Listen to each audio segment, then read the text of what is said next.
my beautiful gemstones. Welcome to Wednesday night's live intuitive oracle, my favorite time of the entire week. A couple of very small mini announcements. I did my nails, as you guys know that I always do, because I know y'all are going to notice. So, Steven, you're still on the screen. I forgot to take you out, but it's no big deal. I know you guys are going to notice this. And one nail, my right thumb, just kept coming off. And finally I got so frustrated. I put a ton of glue. I snapped it on. And then I decided to take my nails off yesterday and change them. And I ripped off, you probably can't see it, but I ripped off a piece in the middle of my nail. So I'm giving nails a break for at least a week. So y'all are going to have to deal with my gross and very short fingernails. Thank you, Charlie. Also, I didn't know you had me on screen. I just said, Steven, you're still on screen, but it's okay. I didn't have my headset. No. You guys may have noticed something going on with the wrenches. That's only because I was making a couple of people, managing moderators and adding moderators. And I am going to go throughout the stream. And because a lot of you guys need to be moderators. And the reason I was worried about it tonight is because I shared on Facebook, and every time I share on Facebook, it never fails. I get someone coming in. So I told everyone to wear their kindness caps and don't come in if you're a troll, but that usually never works. Thank you guys. This outfit, this shirt, I got it at Rainbow for $1.97. So I'm glad y'all like it. I am a very cheap date. Let me say hi to everybody. Lotus Girl, Arisha, fancy meeting you two here. You got me this time. She said, Rish, I beat you. Haha. I love it. So, ladies, you not only have your boxes that I've been promising you for a while coming to you all. Like I said, I can't mail them out until I was trying to do it on the 21st, but it will definitely be on the 1st and right in time for your birthday. But there is also this bracelet, and it has any zodiac sign that you want. And inside is sodalite and lapis lazuli. And as you start to meditate or even like really try to manifest, concentrate on something, the bracelet kind of glows. And that's how you'll know that you're in communication, your manifestations are working. I'm sending one to each of y'all, but I'll send them both. Or actually, Arisha, never mind, I have your address, but they might have to come in one package. So if that's the case, I'll just send them to Neil's house. But that is my birthday present to you guys. And I just am bringing it up in here in case I forget to mention it privately, because I just once again saw the ad for them. My two lovely Leo ladies. Andrew and Gnomes. Hi, Blue Crossroads. You are a managing moderator now. It just means you can do a little bit more than the regular moderators. Arisha, you're a moderator now. Lotus, you're a manager now. And as a manager too. And I'm going to go through and give most of you guys a wrench. If you don't want one, it's no big deal. It's not going to offend me, but let me know, because 99% of you all are going to get them by the end of the stream. Yeah, the sisters, the other two charmed ones. Thank you guys. You guys are so sweet. And you always make me feel good about myself, no matter what I look like, no matter what I sound like, no matter what I'm doing. You guys are always so incredibly sweet. I ordered 4 wigs that I cannot wait to wear, but they're really cool colors. They're like black and blonde ombre and black and brown ombre and even a gray one, but it's not like granny gray. You guys will see. It's going to be really cute. I've got to switching it up. I am taking colored hair back for normies. That's all I'm going to say about it.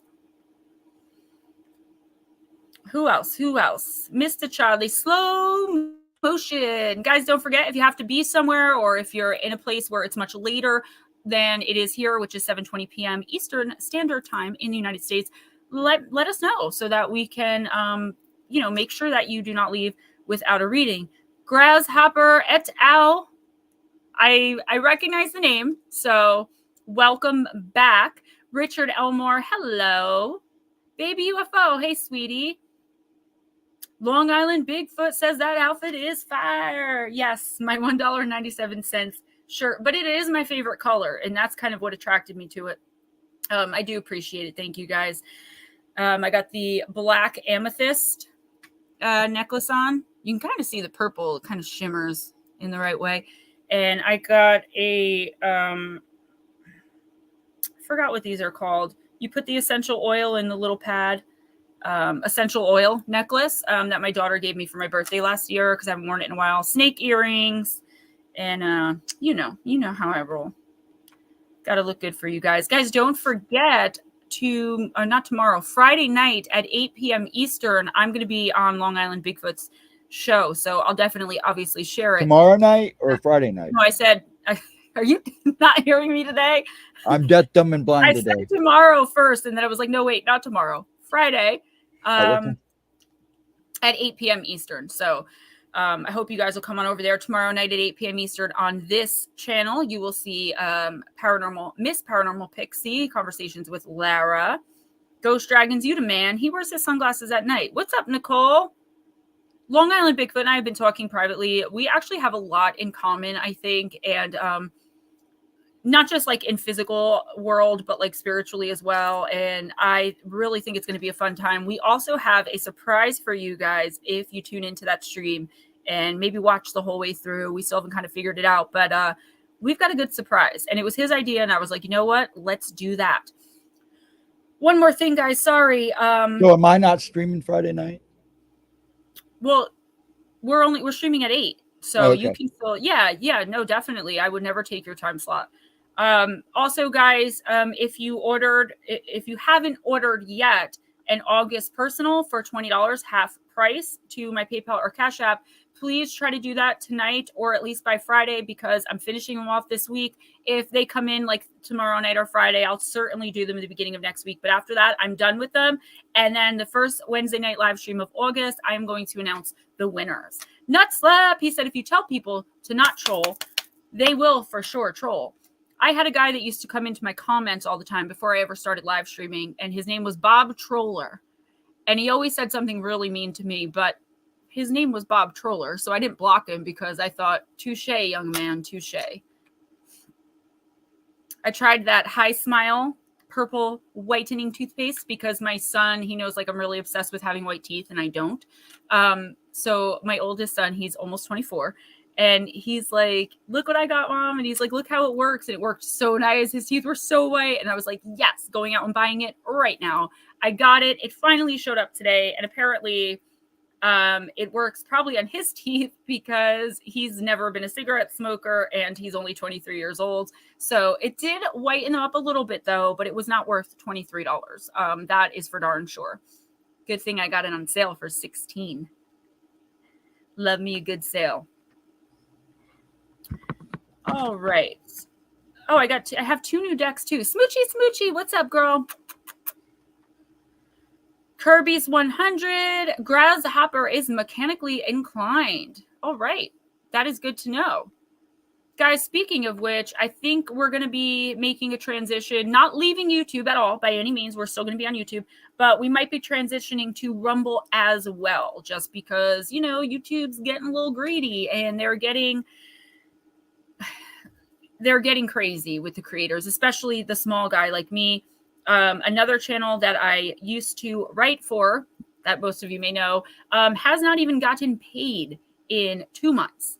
And they make a lot more money than I do. And YouTube just keeps giving them scripted responses. And, you know, it's not fair. It's not fair. We put in a lot of work. That 40-minute pre-recorded video you guys watch on Monday, where I'm like reading from a script and don't have my stuff together, between researching, fact checking, scripting, recording, editing, uploading, takes me about 5 to 7 hours every single week just to do that little video. And then for YouTube to take half of my profit, it's not really cool. I mean, I don't expect them not to make anything, but here goes first ramble of the night, right? Wouldn't be a night without it. You lost your chunk of amethyst? How dare you? I'll have to send you another one. Amethyst is something that I have a ton of. Scared of snakes, though? I think I've told this story before, but you may not have been here. When I was younger, before I moved in with my mom and stepdad, I lived with my dad and stepmom. And she was much younger than my father. So I was like 9 years old. She was 21. My dad was 31. Raised 26 years older than me. I don't know why I just said 10 years is a big difference. But she was not very womanly, and she didn't like me because I was a girly girl and a princess. And so as punishment for things like coming home right after school and doing my homework at the kitchen table instead of going in my room to do it, or not going out to play with my friends and rather being in my room. For these infractions, she would make me sit in the back den where she had her 7.5-foot red tail boa constrictor snake. She would throw a live rat in, and then she would lock me in so that I had to listen to it, to the screams. And she would peek in every now and then and turn, like, make sure my head was turned so I was actually watching too. So I do have, let's try to keep that to a minimum tonight, buddy. I do have a weird thing with Sorry, I snakes. may leave anyways. So They don't scare me. No, you can't leave. Are you being serious right now? No. Oh, I was like, no, you can't. Don't leave me. Okay, fine. I will then. Bye. See you. Do not. All right. I think I said hi to everyone. Roger Blair. Rumble's good. Yeah, I keep hearing Rumble's way better. They're much more lenient. They don't take 50%. You get to keep all of your super chats or whatever they're called over there. So, Edna, what's up? New England Dirt Roadie, what's up, boo? Rumble is just a different platform to share videos and to live stream where they don't rake you over the coals financially. I wouldn't have to cover up cartooned images on my decks for fear of getting a nudity strike. There are no strikes. You know what I mean? It's just, guys, I'm going to pull myself out to blow my nose real quick, and then I will get started on readings. Give me 1 sec. And I'm still saying my hellos. So have fun. Hello, everybody. Hello, and Scott, New England. Josephine, hello. Scott Morian, welcome. She'll be 26 soon. She's behaved here. I do appreciate it. I I always say, like, if I made more money and didn't have to monetize, because they kind of leave you alone if you're monetized. Now, they're still very strict with like their rules and stuff, but not as much as like with the cursing or discussion. You can pretty much talk about whatever you want on YouTube if you're not monetized. And that is the issue. I don't have enough coming in yet where I can say, you know what, F them, turning monetization off. Let's, keep it moving. Email. I will check emails after this stream. Josephine, I'm here. A less restrictive version of YouTube. And that, I put a meme on Facebook that said normal people telling a story. And it was like a straight line. And then it was like me telling a story. And it's like this big zigzag to get to the end of it.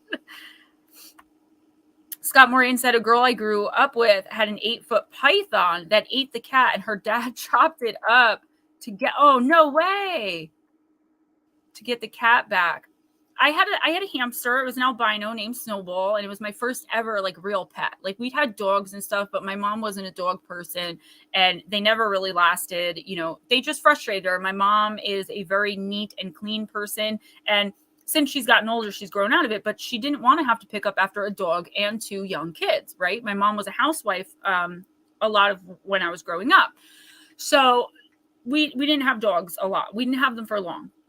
So I had this hamster and it was mine and I was 10 years old and I was so excited. And one time the snake got out and I cried and I was so scared. And my stepmom is like, oh, that's so sweet. She's like, well, wait, why are you crying? I said, because Kilo's going to eat Snowball. And she's like, oh, that's real great, Gemma.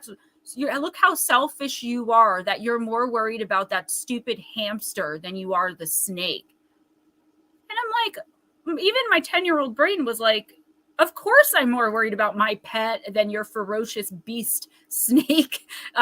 It turns out it was in the couch. Like it got under the couch and climbed in and got like all the coils. My dad was so mad because it was brand new furniture. Ryan Smethurst, what is up? So I'm going to show you guys the new decks. Yeah, no longer monetized. That's why you can do things like that. Outpatient surgery on the 9th, 66 ain't looking so good. Hey, don't say that. You have us here. And do me a favor, Ghostdragonzw, write down that Edna is having surgery on the 9th so I can get a prayer chain going with my church and with several others.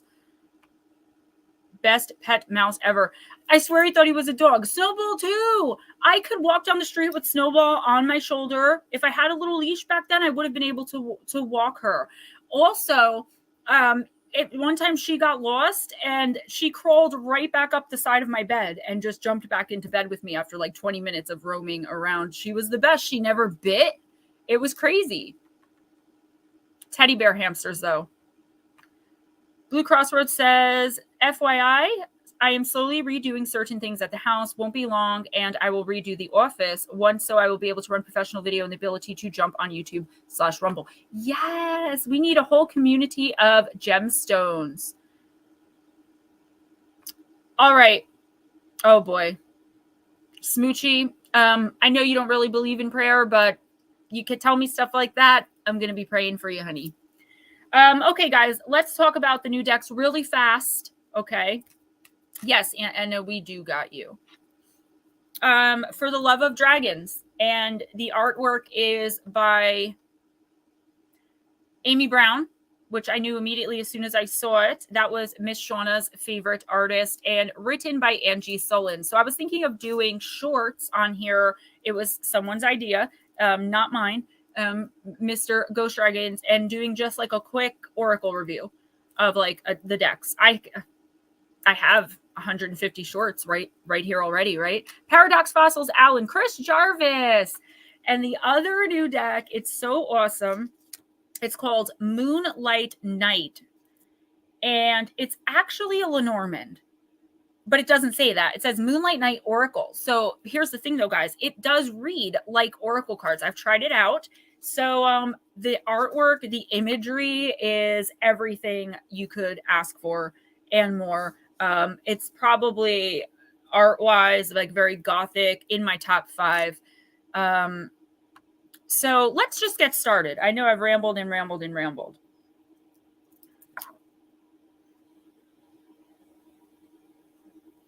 Lotus and Arisha. I was just going to say it's Lotus and Arisha. All right, Miss Lotus girl.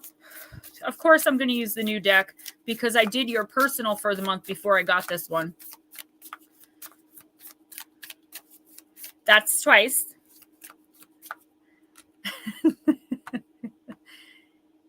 I really, it's okay. It is a little distracting when I'm reading, but I know it's happening by accident. It's not a big deal. Oh, honey. Everybody, I'm not at liberty to say what for, and I would never betray a confidence, but let's all put some prayers, burn some candles, whatever it is you do to send someone healing and lots of love for our Pam Cake, okay? Miss Pam Smith, please. You know who hasn't been in here in so long? Ann Palmer. And Darling Deb, too. Every week I notice, and every week I'm like, I'm going to reach out to Darling Deb, and I never do. Slow motion. Listen, if you're ready, I know that you're... You know, it's much later where you are, so let me know. All right, Miss Lotus Girl, let's get this done. Let's get her started.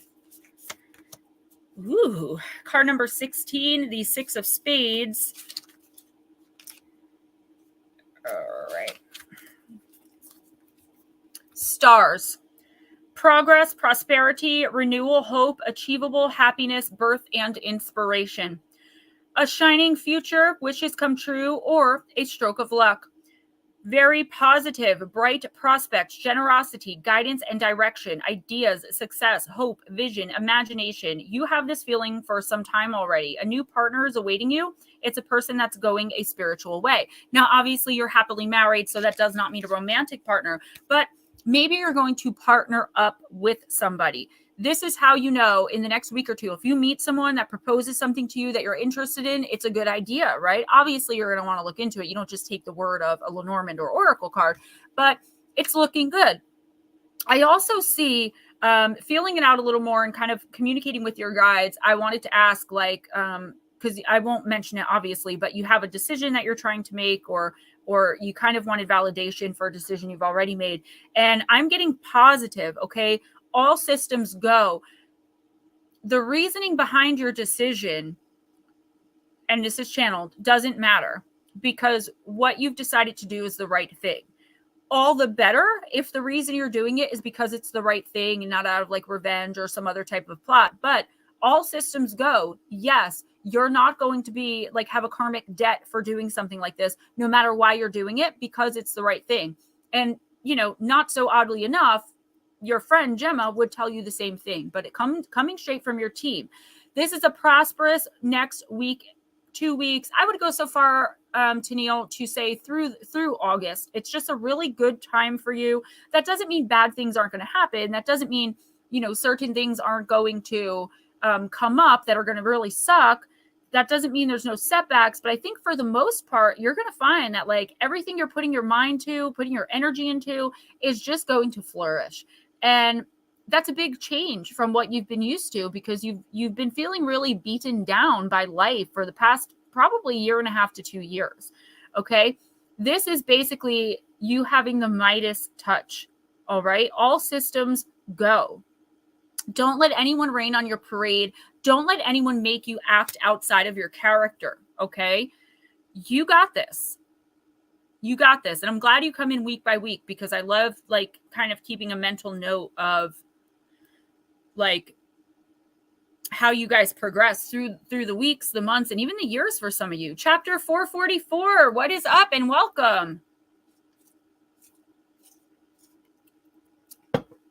Miss Arisha, I'm going to use for the love of dragons. You are the first person I'm reading with this deck besides myself. And I think that was the same for the Moonlight Night too, which is funny.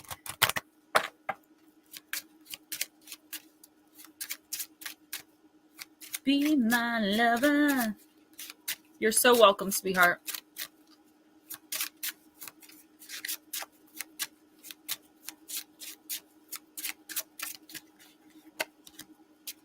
The Temptress. Girl, I pulled 4 cards for myself and did a typical 4-card, money, career, next week, relationship reading. And I got this card. Card number 9, the Temptress. You will be tempted, Arisha, and discernment is what you need most right now in order to determine if the opportunity is one that lifts you to new heights or drops you to earth drained and depleted.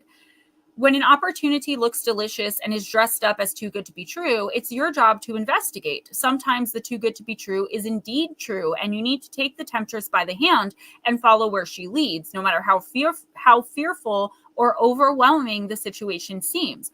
Other times, you would be better off to say no and cleave to your current commitments. Use all of your senses to test this moment, including your keen sense of discernment. So, Arisha, definitely an opportunity coming in. Hi, Gaia Love. An opportunity coming in for you to maybe expand on something you're already doing, or I know you always got ideas. Your mind's always turning of how you can make this better, make that better. And that's one of the things I love about you, because my mind works so lazily sometimes. But yours never does. You're always like right on point. And I feel like there's 2 things here. Okay. So an opportunity coming in, Arisha, where the universe is like, you follow your gut. Don't follow your heart. The heart is the biggest deceiver. Don't follow your brain, your mind, because it's way too rational and you're going to end up procrastinating and stuck in analysis paralysis. Use your intuition. If it feels off, it is off in the next week or 2. I mean, that's always the case, but even more so, the universe is giving you like a double, triple dose of intuition, of just knowing whether or not someone is being honest, whether or not something is going to work out. Okay. Don't be talked out of your intuition. Don't be talked out of what you know to be true. Now, there's also a different kind of temptation coming into your life in the form of something that probably is not that good for you. So I don't know if it's going to be like alcohol, drugs, a lover, if it's going to be just being tempted to take on too much and trying to please everybody. There is this temptation that is just bad for your health, but because of the triple dose of intuition the universe is giving you, you're going to know that it's bad for your health right from the door. So this is kind of the universe saying, listen, don't fall into the trap. Don't fall into the trap. Don't eat out of anyone's hands. You've got this. You know what's going on. Okay. Whether the other person admits it or not that you're right, whether you have actual facts and tangible evidence, it doesn't matter. You're right. You already know what's going on. Sing that song. Now I have music. What song? My brain is so mush, guys, like just from everything I deal with on a day-to-day basis. I just have to mute because I want to give actually I should probably, why is there no chat here again now? Eris, do you have an issue with being a wrench? Or you may already be one. I can't see the chat again. He's not a wrench. Well, I wanted to make you a manager, but I don't have chat, so I'll try again. Arisha, you're welcome. You guys are always so welcome. Be my lover. Welcome to my world, okay? I always have a million songs stuck in my head. You guys remember when I was singing Ariana Grande like the entire stream because I just couldn't get it out? No, you have no. Oh, there you are. Okay, good. I'm going to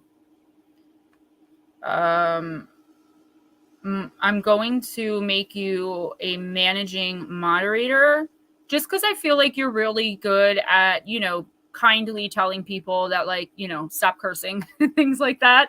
Yeah, I know you will. And, you know, big deal, but I just like to ask first because some people don't want to be. Who's next? Andrew? Mm-hmm. Yes. Andrew, what do I want to use for you this week? Let's go with the vampires.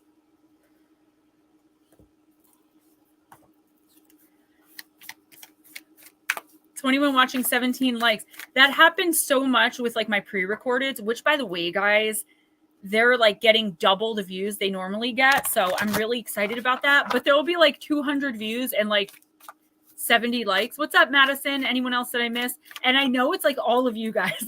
I'm like, I could probably name, you know, at least 40 of those people that like this video. Machine gun, are you? Jarvis. Those are fighting words in my chat. I just got the Machine Gun Kelly pop. We were talking about that the other night. Oh, I love him. I told you we pick on you when you're not around. The song led you on. Okay. It's about being addicted to the thing. I'll say syringe because I don't think it sounds as bad. Oh, chapter 444. Thank you so much. I do really appreciate that. And Danny, welcome. Welcome back.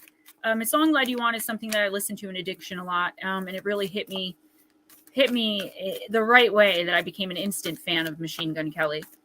Plus, you know, same last name. He could be a distant cousin for all I know. Speaking of cousins, where is Robert Haywood? 90s hip hop only? All right. I would say hip hop up until like the year 2004. And no 80s. I'm not an old school like R&B. No. Okay. Nomeo, card number 11, Death Rights. Saying goodbye, formal occasion, and honoring lives. And 444, because you're new, if you would like a reading, let us know, because everybody waits their turn until, you know, in the order that they came in, except for if it's your first time here, because we want you to get the full experience and not have to wait. So we kind of bump you up a little bit. Has Gaia Love been here before too? Gaia Love has not. So Gaia Love, if you are listening, please also let us know same. Nomeo, for many beings, the reality of death seems to be the ultimate cruelty, the vampire that steals the life from so many, and without it seems, any order or reality. For death, it is true, visits us all, whether we are young or old or healthy or suffering. For all of us, beast and beauty, there is a time for the end to come. But there are angels of death appointed by the universe to help us move from one side to the next and to avoid staying in between without moving on, transforming. For the soul who dies well, who has a good death, there is a transformation through the realms that divide the living from the dead. Yes, Scott, you may. For this to take place, the angel of death does not only come to assist the soul, but they assist with the ones left behind. And what comforts those who remain on the earth are rites, ways to say goodbye, honorings and reverence and memories and mirth. It may be time for you to consider those who have gone from you or who may go, and know how you would honor them and remember them and send them on their way. What rites will you prepare? Ones to help carry the soul into the arms of the angel of death, consider what will comfort you when you are on your way too. Know that it's not morbid to contemplate the ending of this mortal time for you.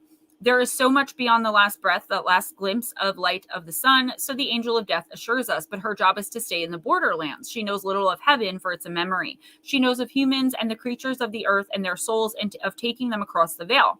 If you're deeply grieving or in pain, this card signals that you will soon receive divine support, relief, and assistance. Wills and legal documents may be about to enter your life when this card comes to you. Consider, too, the legacy you will leave behind when you have departed. Consider your children and their children. Consider the well-being of the animals and the plants, your library, your keepsakes, your little treasures. Begin the journey of safeguarding those right now. They will not matter beyond this life, it's true, not as they do now, nor in the same manner. As you enter your next lifetime, they may not even be recalled at all. But those who you may leave will know them and know you through them. Let yourself live on and know who will keep your memory bright as a candle, and you will look from time to time and be glad and be able to send messages of comfort, blessing. Honoring the ones we have loved and who have left us can be a beautiful way to come to terms with your absence, and a way to help their soul make the transition to their new life beyond the veil, evidence of life beyond death. Curse, feeling that death is final and losing hope in the purpose of life, feeling trapped by grief. Working with this card, it's time to work with any fear you may have had around death and dying, and transform this through preparation, contemplation, and your legacy, and considering the interactions you've had with deceased loved ones. So I'm getting a lot, all right? Definitely getting a lot here. The first thing I want to say is a lot of people get nervous with this card. It doesn't mean you're going to die, okay? There could be someone around you, though, either a friend or an acquaintance or an animal friend that may pass away. And I'm just going to tell you, because I don't like to sugarcoat, in the next month or two, you may even have an idea. It's not a guarantee, but when this card comes up, usually that's what's going on, as well as I see you maybe taking things a little bit more seriously in the next week or two for whatever reason, and maybe wanting to do something like get a will. And you may be saying, like, Gemma, like, that's never going to happen. It's not on my mind at all. But I would just listen. Here's the main message, okay? And I'm not trying to scare you. Be extra careful in the next week or two, especially with what you do for a living, okay? Just be extra vigilant, extra careful. You are not going to die. That is not what this is saying. But there may be like an accident or something that happens either to you or someone else that you care about, where your mind starts being like, oh my gosh, like, what if something like that happened to me? Or what if, I hear all of these questions going on in your head, and I hear them a little panicked. So just be extra careful so nothing like that happens to put you in the state of mind where you would be thinking about, death as in your own. Okay. One more thing I want to say is there is a deceased loved one recent. I mean, for me, I'm a medium, so recent is like the last 50 years, but I would say in the last 10 to 15 years, this person passed away. You were close to them, could be family. They've been trying to get a really important message to you regarding, I think it looks to me like something of theirs that you have, or something that you were supposed to have, but it never got to you after they passed. So pay extra close attention to, thoughts that are popping in that you're like, where did that come from? And like, you're singing a song in your head, and all of a sudden it's like, what happened to grandma's ring? You know what I'm saying? Stuff like that. Also pay attention to your dreams. Maybe, and this is for all you guys. What's up, Jules? Thank you for letting me vent last night. You messaged me to say hi at like the absolute wrong time. And I just I felt so bad because I just ripped in, and I was just like, this. She's like, hey, how you doing? And I'm like, oh yeah. And I just, okay, great. I would really appreciate that, because I think I could use a professional's perspective on that, and we can help each other. So, Andrew, I just feel like, or no, as I was saying, Andrew and everyone else, journaling is a really great way to keep track of your intuition, of the intuitive hits that you're getting, right? You can write them down in a journal, or they can be a part of your nightly journaling. I used to journal all the time, and I cannot get back into it. I buy notebooks all the time. I'll write for 2 days, and then I just can't do it. So I'm just going to take a drink of my water here. Jivecreations.com for Gemma Jade merchandise. First 15 to send me photos. There's 10 spots left. We'll get a gift from me. Multifaceted Jules, you and me both. That's probably why we both get so caught up in these situations that we never would have been in the first place if we didn't want to help everybody, right? Who's next, sweetie? There he is. Blue Crossroads. So from a very young age, everyone in my family called me Minnie because I really liked Minnie Mouse. And my Irish grandma would call me Minnie Haha. And once I turned 10 years old, I decided that I was too grown to be called Minnie. And there were only like 5 people left that called me Minnie. And all of them have passed away except one, Robert, which would be Uncle Bob, and Cindy's Uncle Bob. And now you. So it's actually very endearing. Thank you. Blue Crossroads. I would also like to use the Moonlight Night for you as well. Ghost Dragons, are you okay? You look very aggravated all of a sudden. You're on mute, though, so I can't. I don't. I know I'm on mute. I'm okay. You guys can call me Minnie. That's okay. I think it's adorable. I remember at my sister Carol's 13th birthday party, she called me Minnie, and I was like, don't call me that anymore. I'm not a little kid. And she started to cry. Your sister was beneficiary for your company benefits.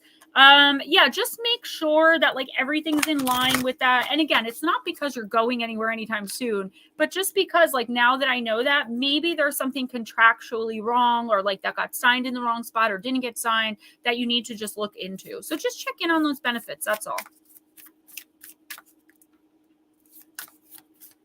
Oh, honey, Edna said I picked out my gravesite on my wedding anniversary, laid in the grass and everything. Then we got our wills done. Penny Poo. I love it. What were your guys' childhood nicknames? From like your family, not like your street hood rat street names, but what were they? Tell me. Inquiring minds want to know. Mine was Minnie Haha. And my ghetto street name was Kelly.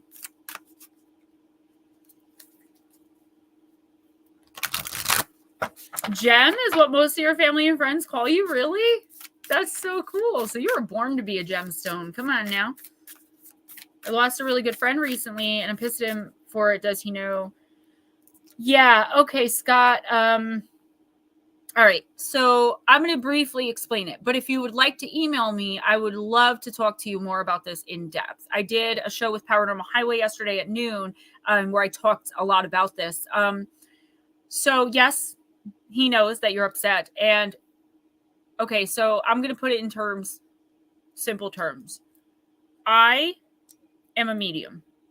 Random ghosts, spirits, demons, entities, shadow people, they all come to me. They all show themselves to me. I could be watching a documentary about someone that passed away in East Jabib, and they will show up in spirit form in my room because I'm thinking so much about them, okay?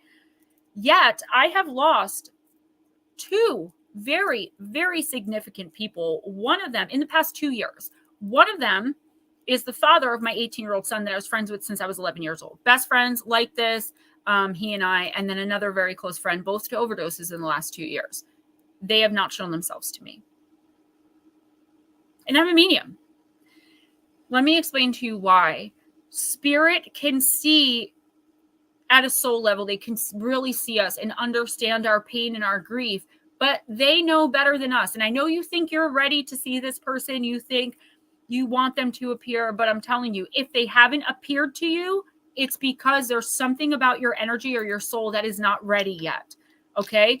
Watch them for them appearing in dreams or maybe leaving you little hints like my one friend that I was just talking about that passed, his name is Billy. He and I would always listen to this song. We listened to it over and over and over. It was Sure Thing by Miguel. They never play this song on the radio. Since he passed away, I constantly hear this song on the radio. And it's like 13 years old or 11 years old. I feel like that's him telling me like, hey, I'm with you, but I'm still not going to show myself.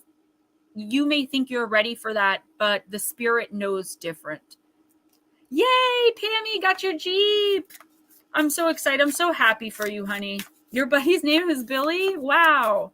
That's crazy. He used to come in my streams. Call me Mr. Flintstone. Miss Pancake. Ricky. Richard Elmore used to be called Ricky. I didn't see the rest of them. If you guys put them in there, I'm sorry. I was busy talking.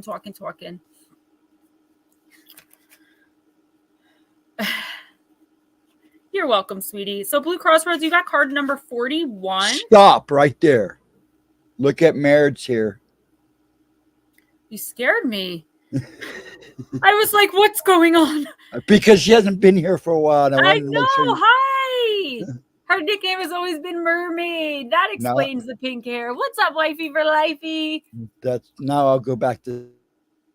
You scared. I really thought someone was in here like causing mad drama. I was like, oh, hell no. Marie, let us know if you want a reading in case you need to go or something like that.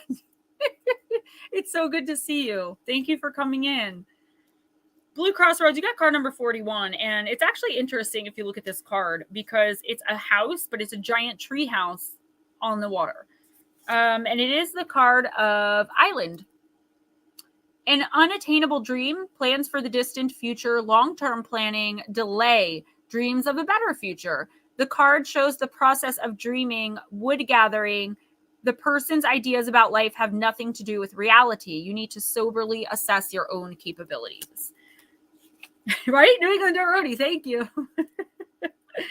Well, that's how we welcome back our gemstones. So, yeah, Blue Crossroads. This is basically just reinforcing things that you already know, really planning for your future and understanding, though, that it's going to take some time, but putting the work in for future gain, like without knowing for an absolute 100% fact, right? You're just kind of preparing for what you're trying to manifest. And the universe is saying, don't stop doing that. Don't stop being rational and don't stop living your life, but also remember your ultimate goal, your ultimate dream, and continue preparing for that no matter what. You are going to achieve whatever this is one day. And you keep getting cards like this that are kind of just backing you, reinforcing that, you're all right, Miss Merady. Reinforcing that you are on the right path. Don't be afraid to dream big and don't be afraid to dream bold. Even if you say it out loud and it sounds insane, it's okay because the universe has got your back on this one. You don't have unreasonable expectations or goals. You want something very simple. The things that you want are not, extraordinary or outlandish. And I tell you that all the time as your friend, but the universe is reinforcing that right here. I feel like the reason this is coming up is because you may be talking about a little bit of this with some people and they may be telling you like you're insane or why would you, they're kind of yucking your yum, if you will. They're raining on your parade. Don't let people do that. If they're going to be hostile or if they're going to be non-supportive, just don't talk to them about it. It doesn't mean you have to not be friends with them, but it just means, just share with people who support you. You don't need anyone bringing you down. Miss Marade, and don't forget, we have a newcomer that wants a reading, I think. Okay. Miss Marade, you know what? I'm going to do it. I'm going to use the Oracle of the Mermaids that I never got to use on you because you haven't been in here in so long. It's so funny because you haven't come in so long and I really don't communicate with you. And I always called you wifey. Like 2 days ago, I was typing to Smoochie in the comments and I was like typing wifey and I'm like, oh, but Maria's my wifey. And I was like, yeah, but she doesn't talk to me anymore. And I wrote it and now here you are. Now I feel like a cheater. Chapter 444. Would you like a card?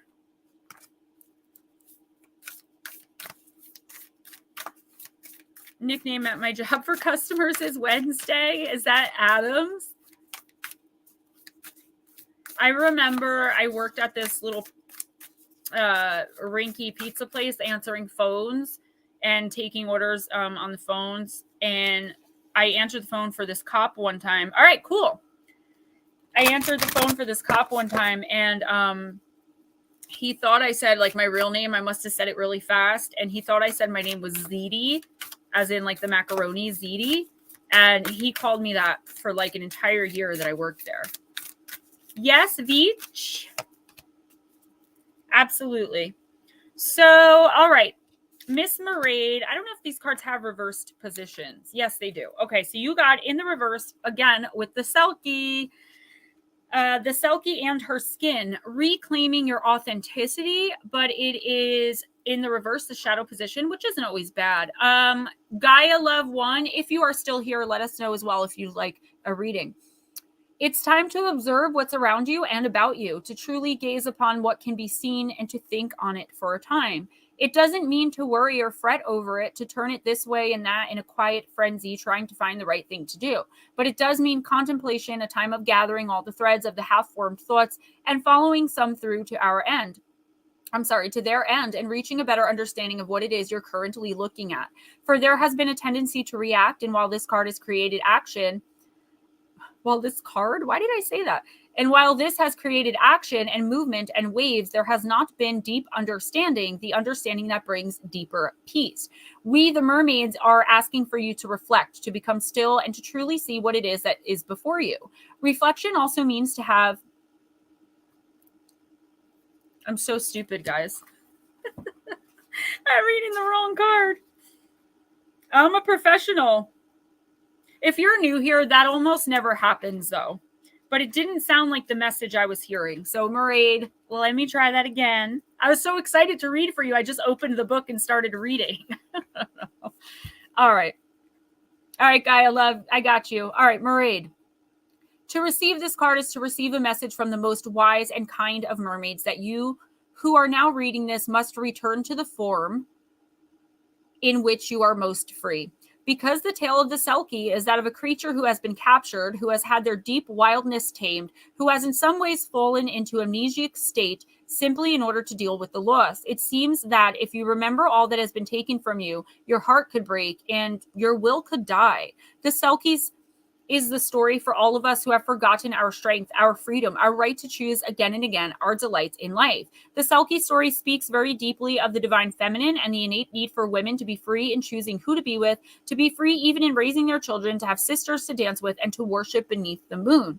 It speaks of the crime of seeking to possess and to capture anything that's free, and of keeping us from the element of water, from our womb sanctity, from our emotional watery selves, to keep us on land rather than in the flow. It is true that this love of the feminine brings bounty and balance, fortune and favor to men as well as women. We are all robbed if she, with a capital S, is stolen from. Likewise, we are all liberated when she is sovereign and made sacred. Selkies are Irish, yes. So in the reverse, Maraid, your innocence has been exploited, the allure of the feminine divine entrapment and the quest at reclaiming personal freedom. Are you at this time, Maraid, uncomfortable in your own skin? Take time out from the responsibilities of housework, of family, and of the roles you may be cast in your life. This is not to sow discontent or to hurt families or to dishonor the magic that can be held sacred within the mothering and partnership duties, but it is to remember the call of your wild spirit. It's to allow your emotions and your womb wisdom flow. Womb wisdom?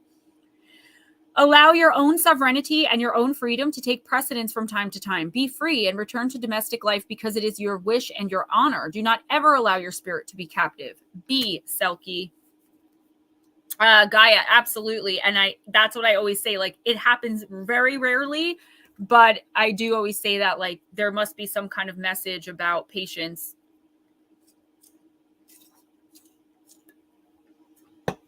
Maraid, I don't know if this is one of your kids, but there's someone here who's like not honoring you.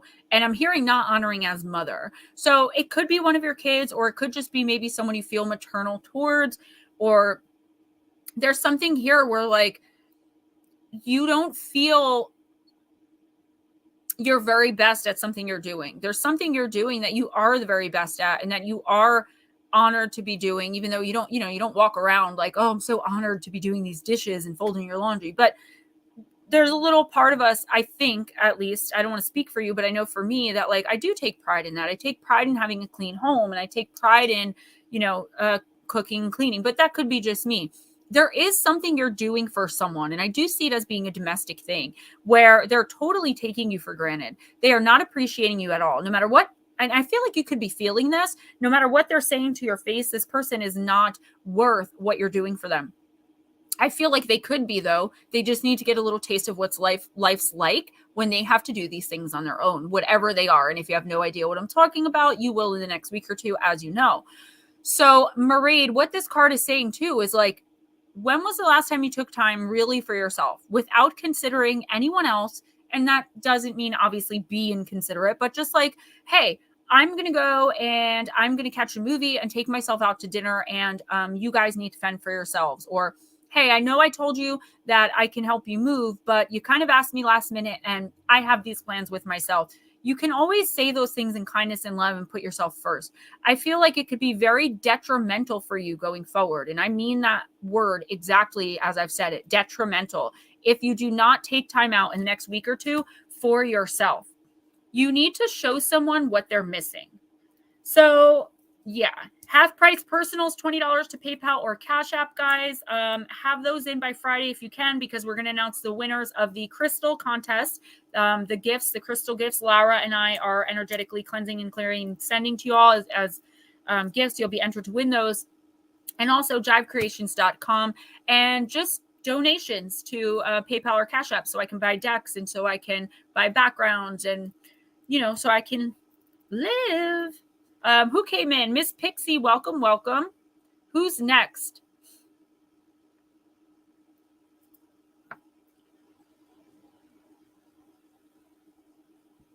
Sorry about that. Chillin' Charlie. Then after Chillin' Charlie, you'll do chapter 444. And Gaia Love said they wanted one too. I don't know if you yes, saw it. I got them. I'm okay, marking cool. them in. I should have known you were on it. Now I have good Charlotte in my head. Oh, I love you too, sweetheart. You're always welcome wherever I am. So just know that. And you have my email if you ever want to discuss or talk about it. Chillin' Charlie, let's use the Halloween Oracle. No, not slop. It's not like that. You don't like to I don't know. I always love to do things on my own. Like I always love to go shopping and go get a nice dinner with a glass of wine. Or I don't really like going to see a movie because you can't talk. And as you guys can tell, I love talking. And don't forget Vici. Yes. Thank you, Miss Jules. That song by Good Charlotte. I need an alarm system in my house so I know when people are creeping about. These people are creeping me out these days. Don't forget also slow motion. Oh, he said he had a nap. Never mind. Chapter 444. Thank you. I'm glad you came in. We love having new people. I'm very proud of this stream. How welcoming everyone is. And most people do say that when they first come in. And I really appreciate everybody in here. My favorite night of the week. If you're having dinner I'm a medium. There's always spirits around to talk to. And I don't care. I'd be talking to them out in public too. They sit with me. But I would do it even if I didn't have company, because I just, I don't know. I guess it sounds conceited or unacceptable nowadays to say that I enjoy my own company, maybe. I did not see the trailer for the new Exorcist movie. Lots of people creeping. Oh, absolutely. Slow, Chillin' Charlie, you got the Ghost, the card of regret. Like smoke rising from the ashes, a mist from the sea, the dead they are watching, they have come to haunt me. The traditional definition of a ghost is the apparition of the spirit or soul of a formerly living being. Ghosts can be both in human form or animal, and even occasionally inanimate objects such as ghostly ships have been reported. But those types of things are powered by the spirits on them, right? It's not just like the ship comes back to life. The belief in spirits and ghosts is extremely widespread across time and cultures, and different words such as spiritus, wraith, phantom, and shade have been used to refer to them. I never heard of shade. Ghosts can be both people that we have known, ancestors, for example, who visit to assist us, or presences that are bound to a particular place because they have found it difficult to let go, even after death. The concept of the haunted house or the cursed place is the basis for many a creepy ghost story. In fact, the most interesting ghost stories often involve a very angry or destructive spirit coming back to wreak its revenge after death. The Old Norse word for ghost has the same root as the word fury. It's said that the spirits that cannot let go of this world have a reason for this. Sometimes it is to warn the living, to guide them, but generally it's because they haven't finished their business here on this plane of living. That's kind of true, guys. They have regrets that they wish to resolve.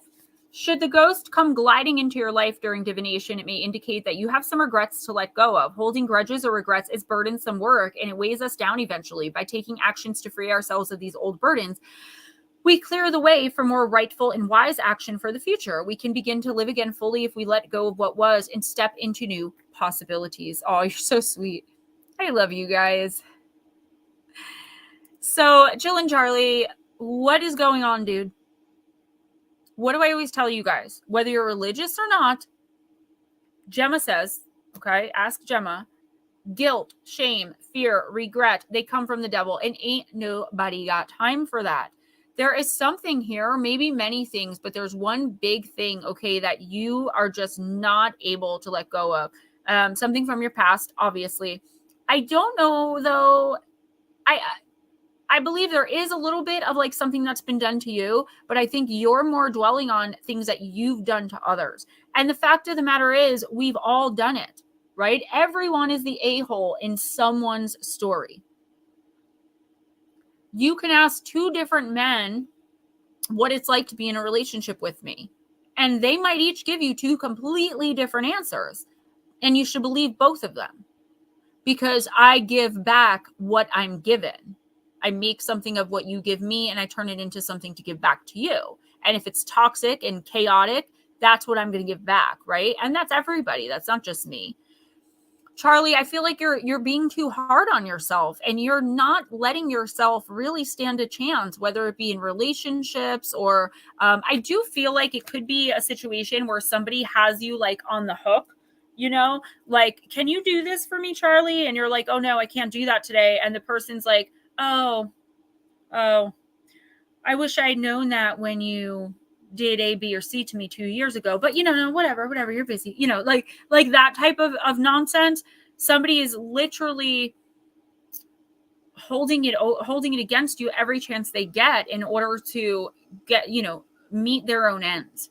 And number one, I can't stand people like that. But number two, Charlie, you have every right to live a good life. Okay. You are spiritually abundant. Everything you've ever wanted is right out in front of you. You just have to manifest it and grab it. Abundance and blessing is our birthright as human beings. So Charlie, what are you waiting for? Let this go. Okay. Whether it be a person twice, whether it be a person or just something you feel you've done. If it won't hurt you or that person, reach out and maybe, you know, apologize and be like, hey, do you remember when I did this? But if it's going to cause more issues, then don't do that. You don't owe anyone closure. You may owe a few people apologies, but gaslighting, there you go. Charlie, it's time for you to move on from yourself, right? Move on from your past and be the best you can be. And you can't do that when you're constantly thinking what a horrible person you are because 15 years ago you threw a spitball at somebody. Like, I don't know, I'm just being silly, but you know, even if it was something major that you did, everybody needs to move on. Hi, Life with Bobby. Welcome. What's up, Nikki? All right. Chapter 444. Okay.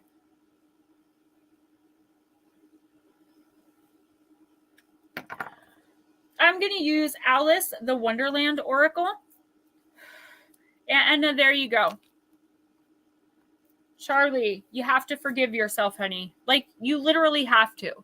There is no going forward. There is no getting better until you forgive yourself. All right. I like the energy, chapter 444. So those of you who missed the beginning, you know how I always have nails on. I love them. I'm obsessed. I have such cute nails. But when I took my nail off yesterday, because I had to re-glue it so many times, I ripped the middle of my nail right out of my, and I had to file it. Oh, it hurt so bad. I just got chills. So that's why I don't have pretty nails on tonight. And I might not next week. I might give them a break. But I can't wait to try out my new wigs. They're fancy. All right, chapter 444.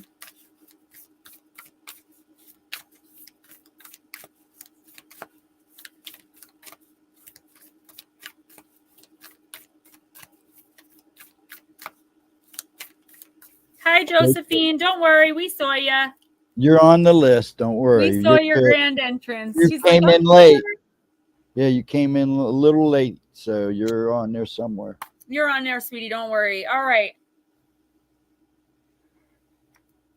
Taking this seriously. Card number 18 in the shadow position. No need to fear. Remember how powerful you are. Alice knew it was the rabbit coming to look for her, and she trembled till she shook the house, quite forgetting that she was now about 1,000 times as large as the rabbit and had no reason to be afraid of it. You may be afraid. Let me try that again. You may be afraid out of habit, not out of reason, feeling intimidated, but without need. Remember how many reasons you have to feel confident, going forward with courage. You are more powerful than you are feeling. Others can't harm you because you're so strong. The reversed divination is timidity despite all that's available to you, a refusal to behave in an empowered way, being craven, fearful, or given way to others because you believe them to be more powerful than you, allowing others to treat you poorly because you believe they are better than you, unwarranted lack of confidence. So, yeah, chapter 444, I don't know if you identify as feminine or masculine, male or female or whatever. I don't get into all of the other stuff just because I don't understand it, but I ask because I tap into the energy of the card, right? And then to read for you, it's just easier for me to know, but don't feel pressured to answer. There is someone in your life that either is making you feel this way now or has made you feel this way and you got out of it. You do have insecurities, but we all do, right? Mine could eat me alive. The thing is to act as if in situations like this, right? Act as if you're a badass. Act as if you are powerful. Look in your bathroom mirror or in your mirror and tell yourself how amazing you are, how strong you are, how capable you are. And if no one's told you yet today, I believe you're all those things. And in fact, I know you're all those things and so much more. Behave as though, right, you know what you're doing until you do. Act as if. And people are like, oh, but Gemma, that's so inauthentic. No, it's not. What's inauthentic is to be so insecure or to be, because let me tell you something, insecurity, feeling less than, all of those things are not meant for a human vibration.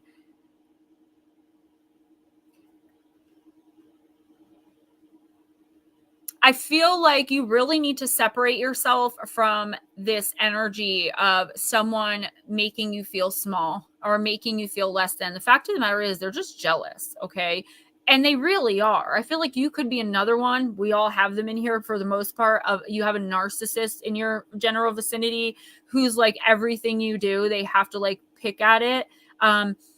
If you have no idea what I'm talking about, be really careful in the next week or two that someone like this doesn't enter your life under the guise of a supportive person, a partner, a lover, because this energy is all around you and it's on you. And I feel like you can be confident without being cocky, right? You can love yourself without being narcissistic. Those are the messages your team is giving me. So there has to be something in your life that's happening right now that you really need to hear this. You are worthy. You are worth it. And I feel like you've just been so beaten down that you just don't want to, you're just like, okay, whatever. I guess I am those things. It's like when you hear something so much, you begin to believe it. That's what's happening here. And the universe is stepping in to give you this message and brought you here tonight so you can hear that message. Because it's time for you to come into your power, honey. It is time for you to step into your power and be the boss that you were meant to be. Okay. It's time to boss up, to glow up, whatever you want to call it. There should be an opportunity in the next month or two. And hopefully I see you again so we can keep these readings up and we can see where it goes, where you're going to have an opportunity to really level up. And without the right, without the confidence and even if it's like a little bit of bravado to feel like you're deserving of whatever this opportunity is, you're not going to even see it, let alone accept it and know that you can handle it. Chapter 444 says that's amazing because you're spot on. I'm really thankful for this time. I'm thankful for this time too. And thank you. Okay. Slow motion. Then Gaia.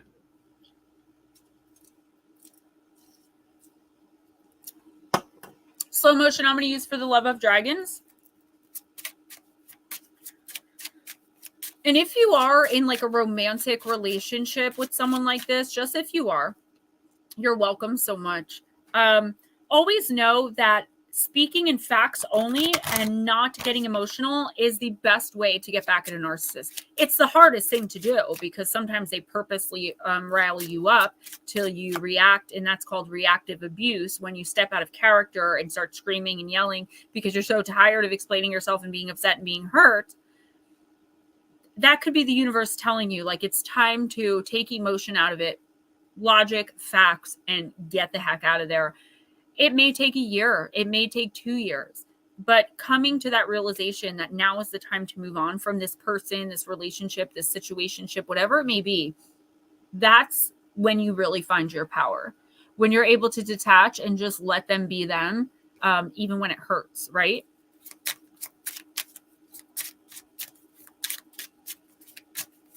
All right, slow motion. Baby UFO for sure. It's so hard to do. I mean, it's not easy. I told Ghost Dragons before, like, my first videos were about addiction and recovery, and I never expected people to follow me. Like, I never expected to have subscribers. I needed to talk to someone. And I got on YouTube like any normal person and spilled my guts out because I had no one I felt comfortable doing that with at the time. And it turned into this, and it's amazing. But if I didn't take that step and get that confidence to just, say it, I wouldn't be here, and neither would you guys. Total, of course I know it's Chris because you're in my phone as Chris Total Guerra, if that's how you say your last name. Thank you so much for coming in. It's so good to see you. If you want a card, let me know. That's awesome. Thank you. So, slow motion, you pulled the dragon sword. I swear I'm going to get some of her artwork tattooed on me somewhere. Every time I see it, it's just beautiful. Her and Jasmine Beckett Griffith. Oh my gosh. Self and spilled your guts on YouTube. ET messages are hard to talk about.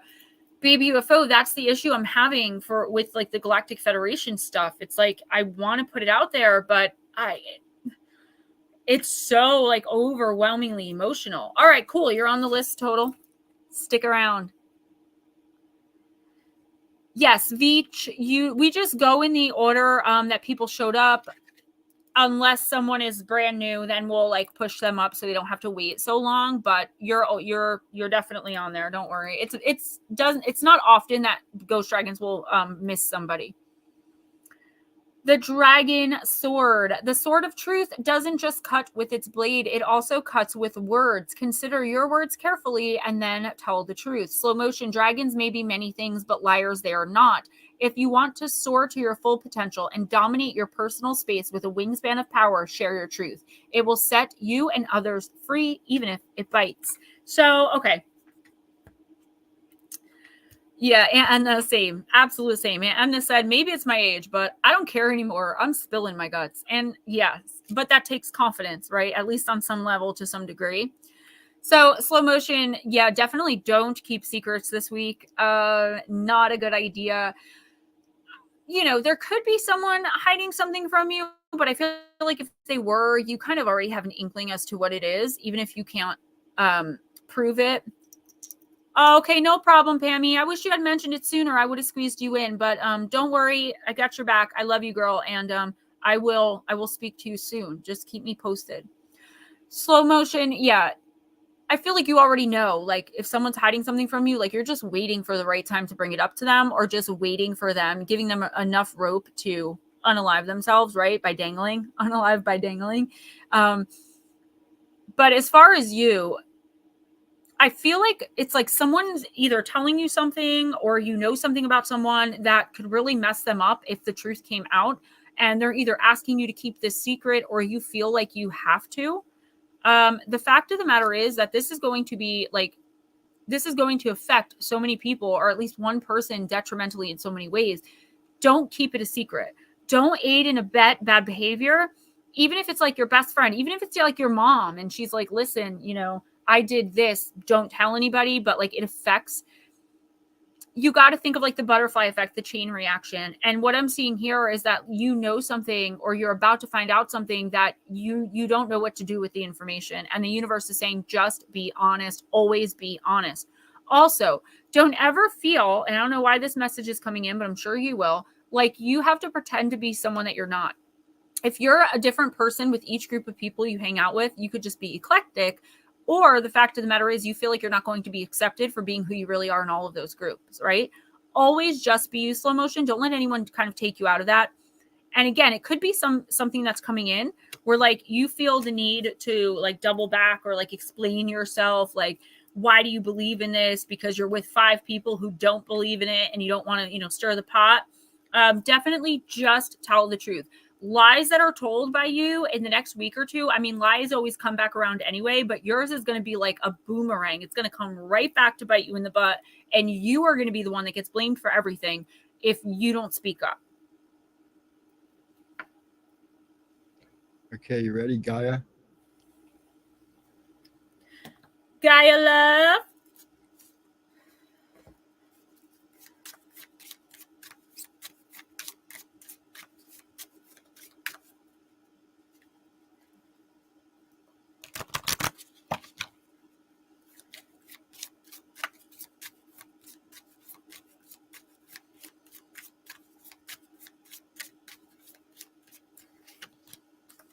Alice in Wonderland, card number 2.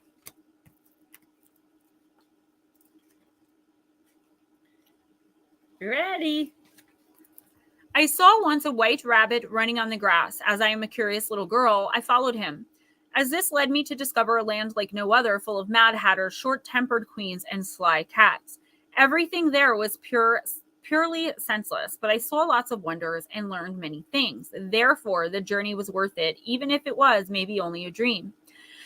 The message, something or someone is calling to you. You're about to discover a brand new land, which you'll have to acclimatize, it says, but I think it means acclimate to.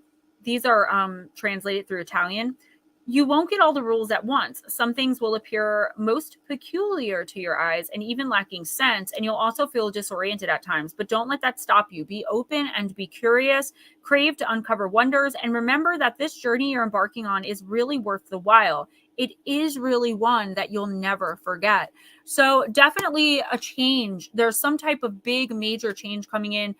Something that you like either decided to do, like, I don't know, move across the country or leave a long-term relationship or get into a relationship with a best friend. It's like something like that kind of major energy that you've decided to do. And the universe is saying, like, stick with it. Okay. And I tell everybody, if you don't know what I'm talking about, by the time you come back in 2 weeks, next week or in 2 weeks, you will know exactly what I'm talking about, because it's going to come in and it's going to be very clear. Sometimes we just don't feel the messages right away until we like sit on it a little bit. The universe is saying, don't back down. Okay. Don't be afraid of the changes you know that you need to make. Okay. And I'm just going to use this as an example. I'm not saying this is what's happening to you, but say you've been in a emotionally abusive relationship for 8 years. And finally you decide, like, I am leaving. And it's been like a year where you've been plotting and planning and just going about your business. And finally you're ready to leave, and you leave, and it's 2 weeks in, and suddenly, you start missing that person. You haven't been alone in so long. You start to feel uncomfortable. You start second guessing. You start questioning yourself. These are all things that could be happening right now with you about a major decision you either made or are about to make.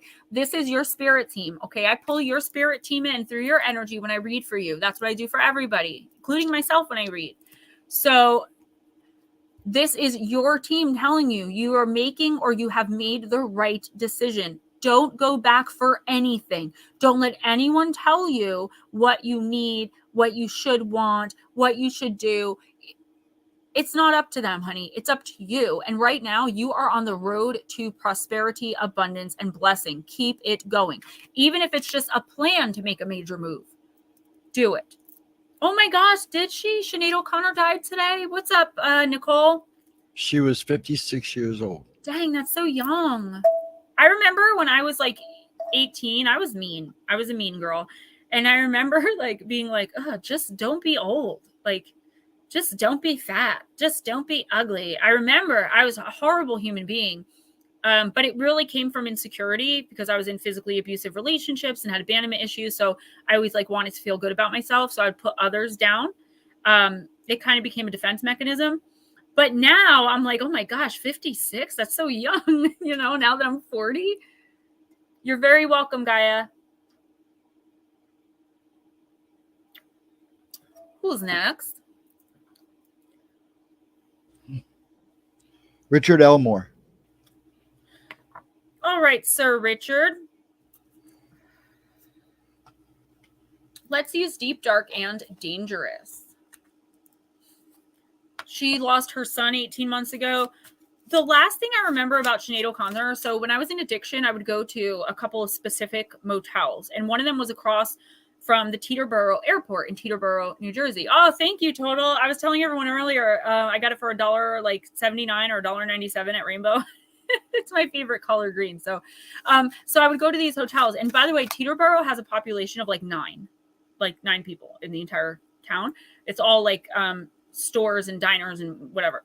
So the last thing I heard about her is she went to this same hotel to use drugs, and she decided to live stream while she was doing it. And it like really triggered me. By the Petco. I'm not sure. I know they recently renovated it. So could be. It's like, it's not the one that's like directly across, but you have to like go like down to like where the light splits and you make the left and pull right into the parking lot, or right there. And she had gone there, and like I recognized it, and I had these flashbacks of using because she was also smoking, and I was like, oh God, and I had to turn it off. And then I never watched anything else about Sinead O'Connor because I was afraid. Thank you, Ghost Dragons, for personal readings, Gemma's autographed books. Email Gemma at GemmaJadeParanormal@gmail.com. Gemma's merch, Ghost Dragon merch, and other stuff, jivecreations.com. Everything customizable and custom made, like this tumbler. It even comes with its own plastic straw. I don't know about y'all, but I'm tired of cardboard straws. It's been 7 hours and 16 days since you took your love away. Oh. I always have to ruin it. I know. All right, I'm sorry. Richard Elmore, let's do this, honey. Oh, that's horrible, Nicole. I can't even imagine. Alchemy, Circe. I have been pulling this card so much, guys, even in personals. It must be something in the air. Was it written by Prince? I know it was written for her mom. She sang that song for her mom. People always thought it was a love song to like a man, but it was actually for her mother. Thank you, Total. So am I.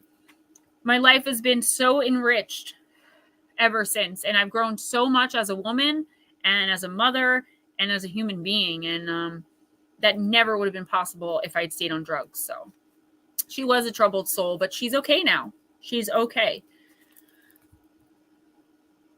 1990. Woof. I was 7. All right.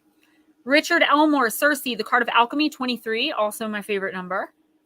You are the magic. Be your own alchemist. Deepen your plant and herbal knowledge. Do not trust fleeting first impressions. Some things are not exactly as they seem, so look deeper. Get clear about what's real and what's not, Richard.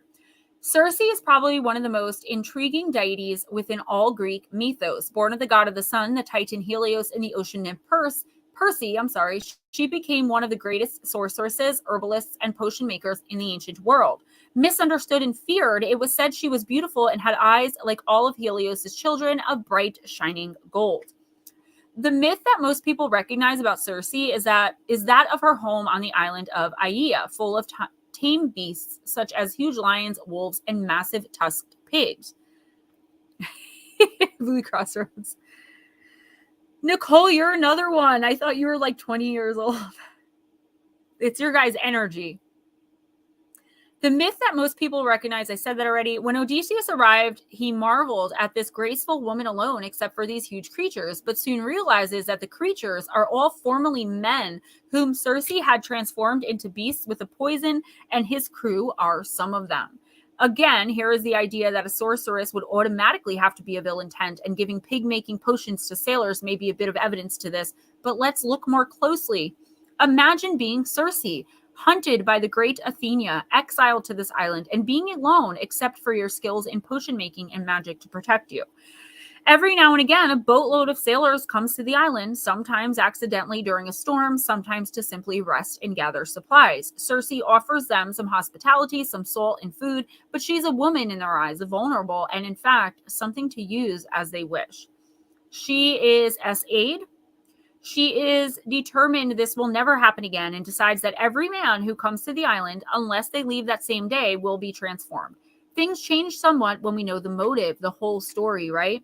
Circe is able to pull together the elements of the plants in order to synergistically create magic for all kinds of reasons. She assists her sister Pasiphae when she gives birth to the Minotaur, and it is suggested she created that potion that transformed Scylla and the potion that brought Odysseus back to life after he was killed by Telegonus. In a long and interesting life, Circe defended, hindered, assisted, and created big magic. Plant companion Rue, crystal companion Violet Flame Opal, which, by the way, I don't have any, but it is gorgeous, okay? Just imagine opal or opalite, but in a shimmery purple. All right, Richard Elmore, honey. Oh, yeah, and I'm so sorry I missed your birthday. I usually post them up on the community. I'm so sorry. Happy birthday, sweetie. Really, Total, you never did? No, I don't. I'm the least, like, I almost can't be offended. I'm just, yeah.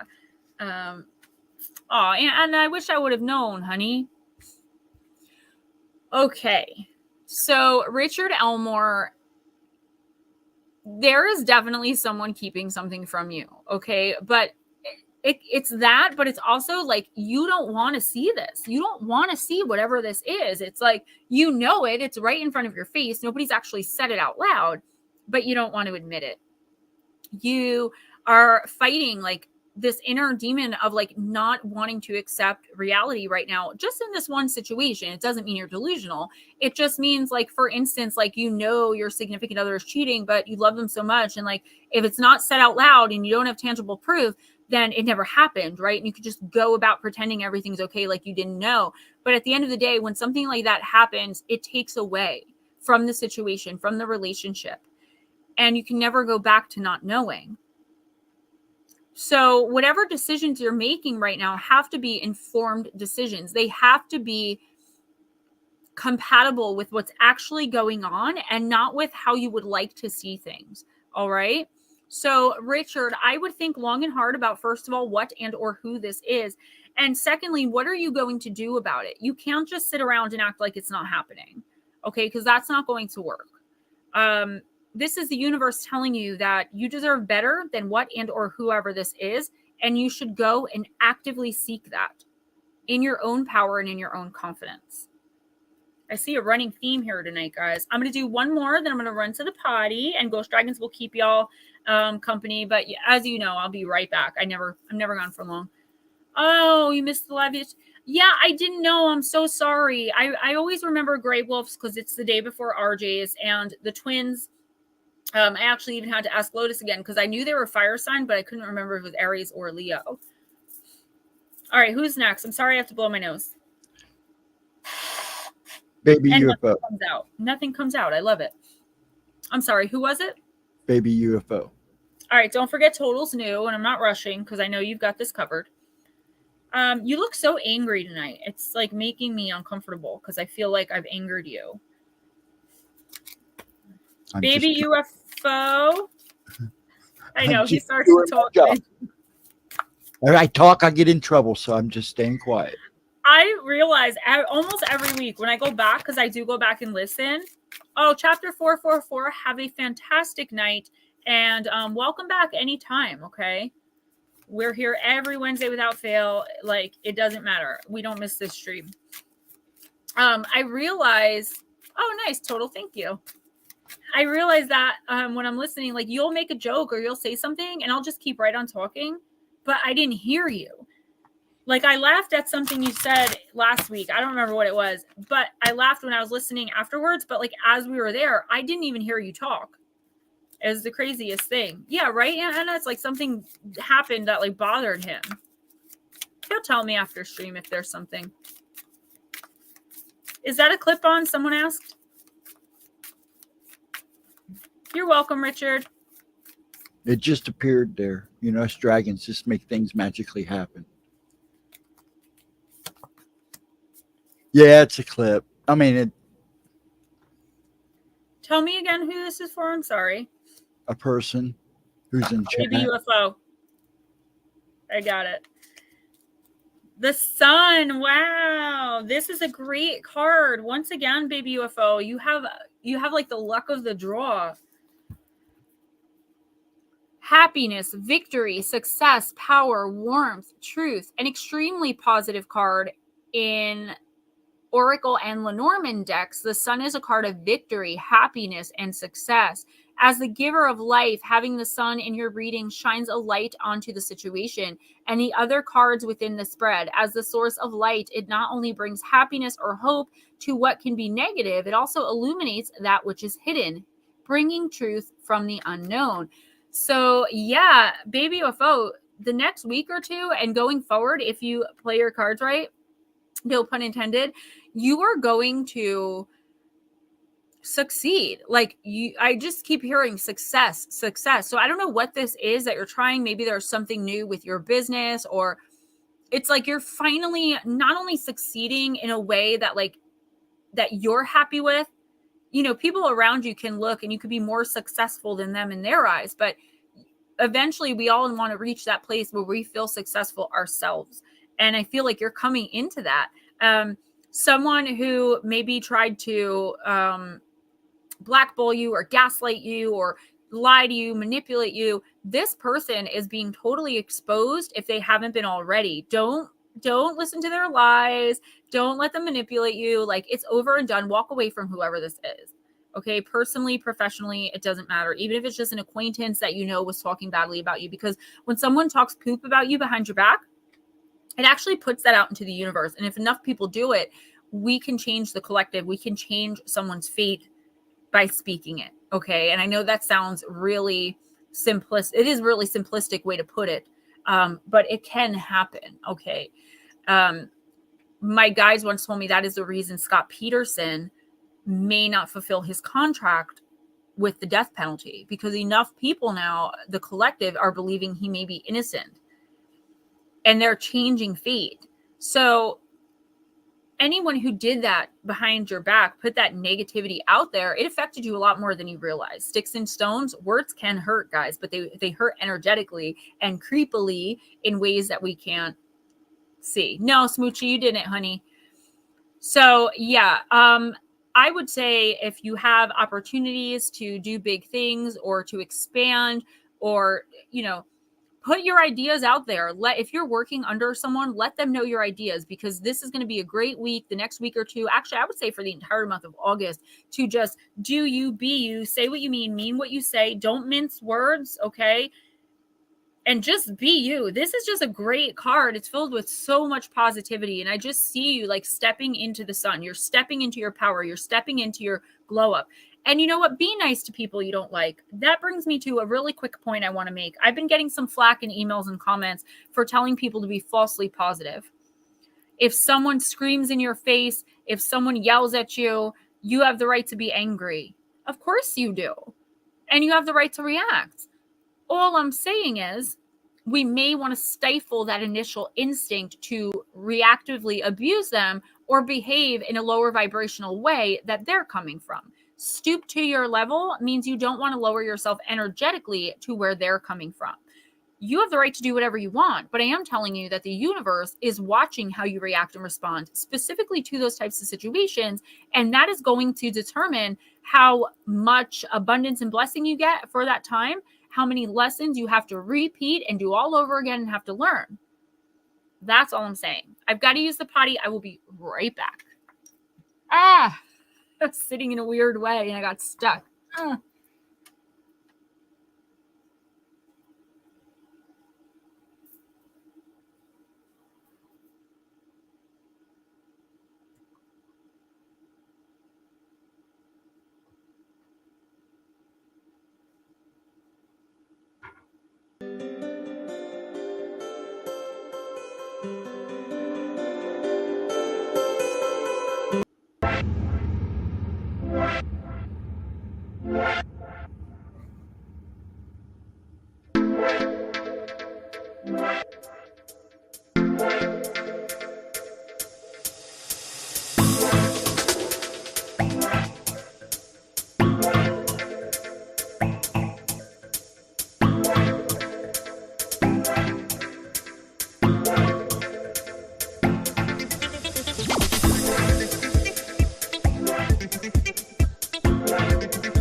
With tea, what tea? I'm not drinking tea. I don't drink tea. So I don't drink coffee, it's water. Nah, I'll pass. Coffee's cheap. Yeah, it is. It's very cheap.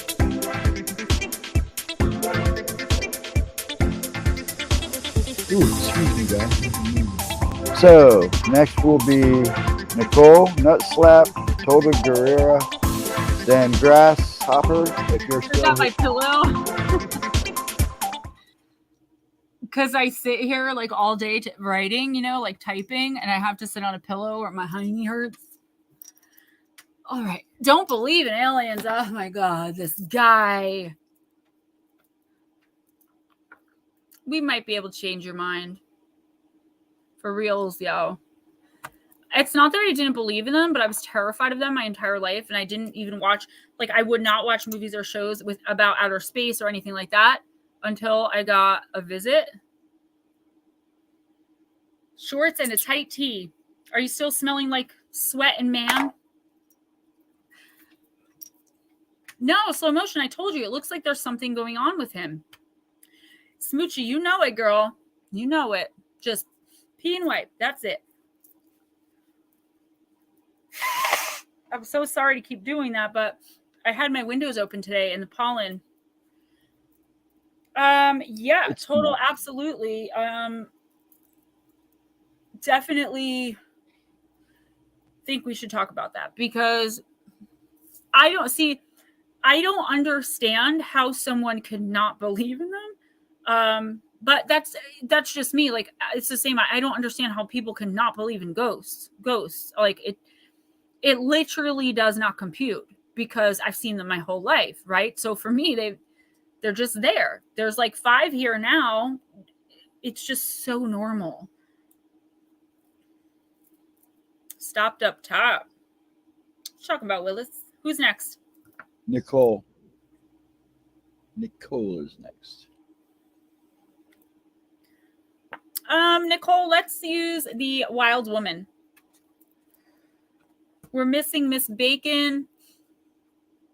Today's Congress hearing. I don't watch the news because it really stresses me out.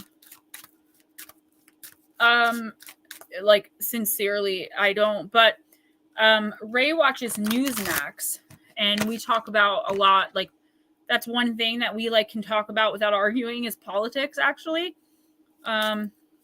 Salvador, hi.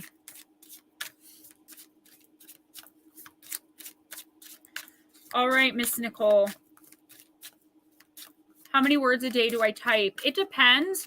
If I'm scripting for the channel, added on top of what else I do. So 2,500 times 6, and then between 7,000 and 8,000 for the script. And then I also have to work on the 4th book. So I would say on average 20 to 30,000 words a day. On average, you know, give or take 5,000. And that's every day, Monday through Friday. And if I have time on Sunday. Your arm tat is showing. You would think more Christians would believe in ghosts when you're in it. Oh my God, New England Dirt Roadie. Like, what are we going to do about this? If moving is not an option, like, what can we do?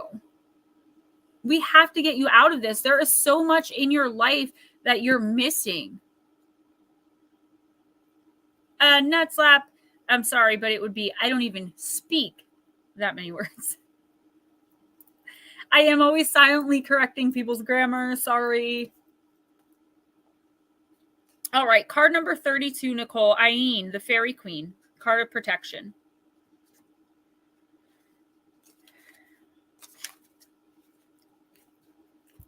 Is your mental, emotional, physical, or spiritual well-being being threatened or violated by another? And if so, what boundaries can you put in place, Nicole, to protect yourself?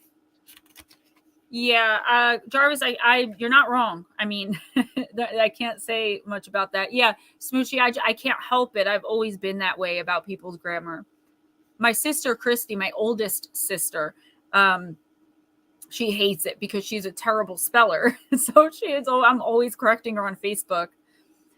Nicole, call upon Ayin for protection if you feel that your personal sovereignty and safety is being physically, mentally, emotionally, or spiritually threatened. The Fairy Queen empathetically reminds you that even if you've been violated in some way, your honor can never be taken from you as it's inherent. Ayin is a significant goddess of ancient Celtic lore who rules over summer, love, protection, fertility, sovereignty, healing, and the sun. Over time, she became linked with the Fae and began to be known as the Fairy Queen of Munster, a province in the south of Ireland. As a goddess associated with the summer solstice, Ayin brings prosperity and ensures healthy crops and livestock. It is said that Ailill Alum, the ruling king of Munster, Aidanin, who, outraged, bit off his ear, ultimately dethroning him as only an unblemished person could fill the role of High King of Ireland. Due to the violation and disrespect that she experienced at the hands of a man who was unworthy of his status and position of power, something that far too many women have experienced, this book was definitely written by a feminist. It drives me nuts sometimes. Something that far too many women have experienced, Ayin became known as a protector of women and the land. Since the earth is a sacred being and women's bodies are a symbolic expression of the earth's sacredness, Ayin legitimized or destroyed kings depending on the level of respect and honor they demonstrated towards the land, its animals, and its people, particularly women. Wiggle, wiggle, wiggle, wiggle, wiggle. Yeah. Wish you knew what's going on. You leave the two T's out. Yeah, in some words I do, and then in some words there's a hard T. Because sometimes I feel like it would sound weird if I was like Tracy Tritton. It just doesn't sound right. Like it's like saying butter knife or butter knife. Like it just doesn't. Yeah. Who asked where she is? Did someone ask where Tracy was, or how did that come up? She's doing okay. She and I have an appointment on Thursday, so don't want the feminist deck. Well, that's kind of why I ask people how they identify, because there are some decks like the Lantern Oracle that are pretty much just for women, even though when I have read for men with them unknowingly, I was spot on with the reading because it's not me. But there is a Norse Viking deck I want to get that's more masculine. I have so many feminine decks. So anyway, I'm sorry, Nicole. If you don't know like who it is, how to deal with stuff, because I'm saying if you don't know who's doing this to you, that would be really odd. But if that were the case, it could be something that's coming up that happened to you a while ago. I do feel this energy in you like right now. Like someone is just draining you, and they're draining you in every possible way. But here's the thing, honey, they know they're doing it. I feel like you've expressed to this person that like, hey, like, you know, when you do this, it hurts me like a normal human being. And this person's like, oh, okay. And they keep doing it. When someone shows you they don't care about you, believe them. And that's another thing I say often, but it's not me saying it. It's your spirit team, because I have a hard time saying things like that because number one, I know how hard it is. And number two, I'm in no position to talk. I will say this though, and I said it a couple times already tonight. Remove emotion from this situation to the best of your ability. Now, it's not always going to work. You are going to flip out sometimes. You are going to cry sometimes, but don't expect anything from this person.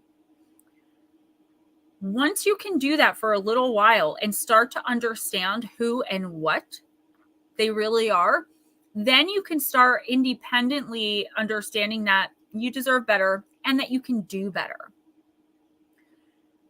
I feel like you're just so worn down that there's like almost nothing left. And I hate even saying that because I feel bad. And also I've been there, you know, I know how that feels. But there comes a time where we have to take responsibility. We have to be autonomous and make our own moves. Even if it's, you know, like I said before, you know, if it takes a year, just save up that money to get out of there. You don't owe anyone closure, especially not someone who treated you this way. I feel like you really have to understand that it is not you that is the problem. And it's usually a 50-50 thing, right? Couples argue, siblings argue, boss and employees don't get along all the time. So it's usually both. But in this particular case, I don't feel like it's you. I feel like you're just a whipping girl for somebody. And I hate that. And I don't like this person. Nicole, think of where you want to be in a year, 5 years, 10 years. Do you still want to feel the way you feel right now? lonely, unloved, less than, maybe even worthless, trying to please someone and give them all your heart and your soul if it's romantic, or give them all your attention and energy if it's something else, just to have to feel the same way. We can be miserable all alone, honey. We don't have to put any effort into that. But we can also be in control of our own happiness. And this is the universe telling you, okay? Move on to bigger, better, and brighter shores and people. And you may have to cut several people out, okay? This may not just be like about one person, because once you confront this person, or not really confront them, once you walk away, there are going to be other people that are going to come out and be like, you know, number one, why don't you just leave? I can't stand those people. First of all, like, grab a book and become knowledgeable before you speak. But like, once you leave, they're going to be like, oh, they're going to play the victim. How could you have done that to them? Look how sad they are on social media while they're out with their new supply already, throwing pictures all up over everything. You are not the problem. Just want to be alive. Health is bad. Had 3 people let me down this week. Nicole, why don't you email me? And maybe I can get you or send you something that can at least help a little bit energetically.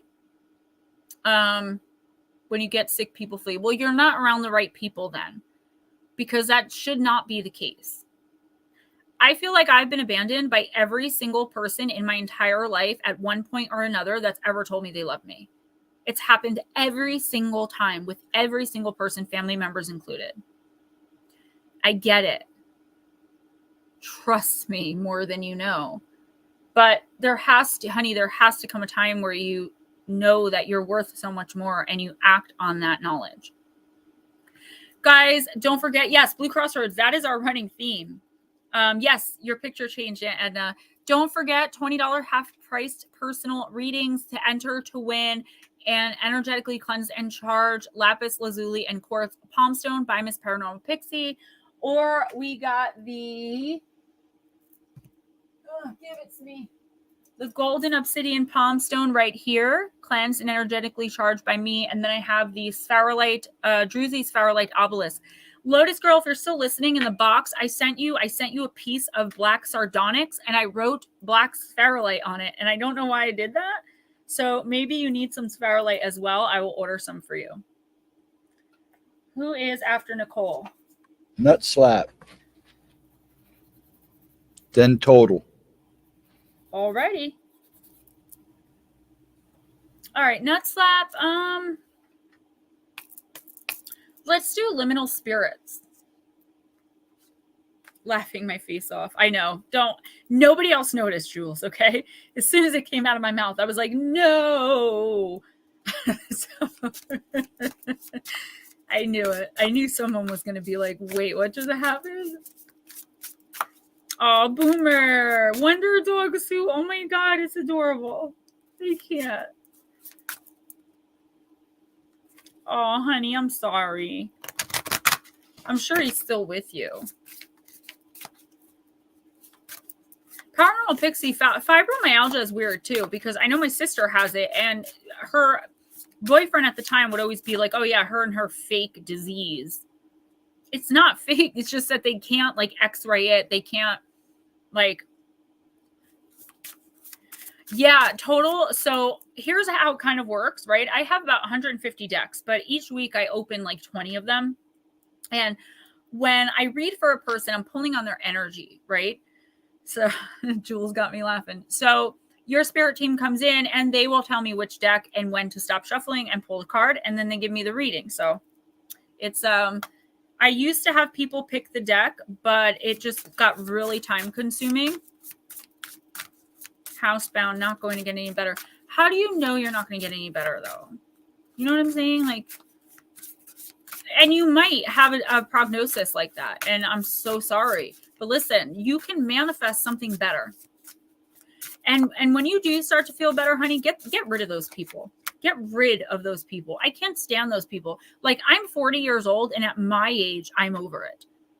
You just said you're older than me. You've got to be over it. It mimics other diseases, and doctors have to test. Yeah, my sister, and she ended up getting addicted to tramadol. And I remember being like, who gets addicted to tramadol? But apparently it's a thing, and they give Suboxone for it. All right. Nut slap. You got gateway.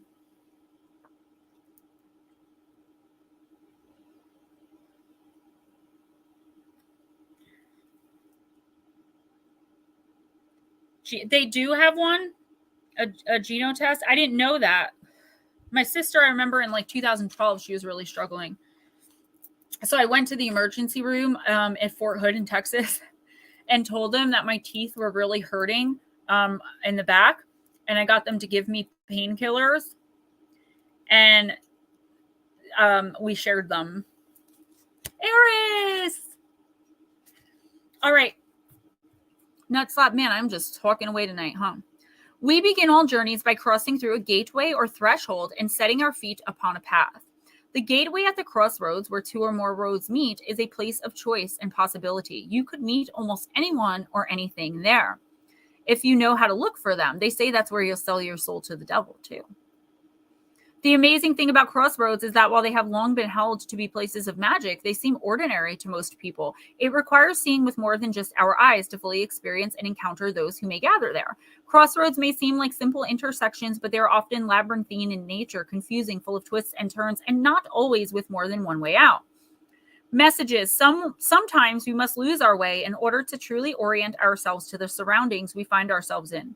We may also discover that our paths overlap and cross in surprising ways with others who bring illumination into our lives. It may help to let ourselves begin again. Often we let the idea of what we want to see override what we need to see.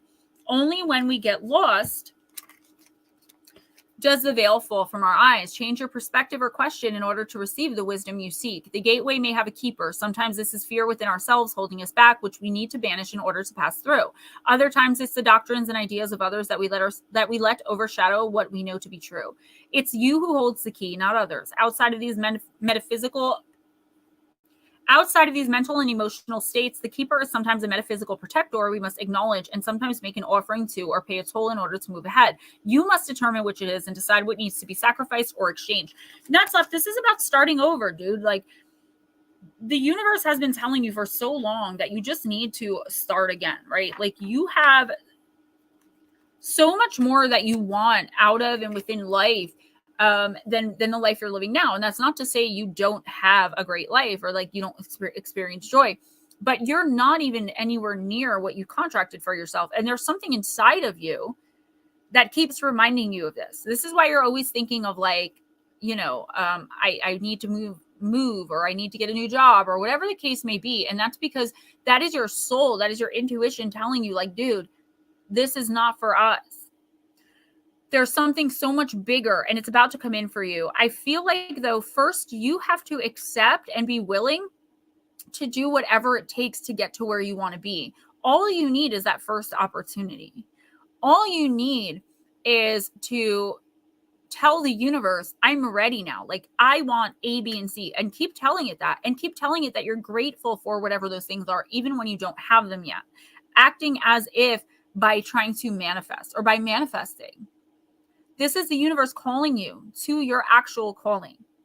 Happiness, abundance, blessing, and love. And they're just waiting at the crossroads for you, but you have to decide which way to go. You can use your intuition, which will lead you in the right way, or you can look at what happened in the past. You can blame this person. You can ask that person's advice. You can overthink, analysis paralysis. You can fall into a depression and not want to do anything. Or you can get up and be like, no more, I'm done.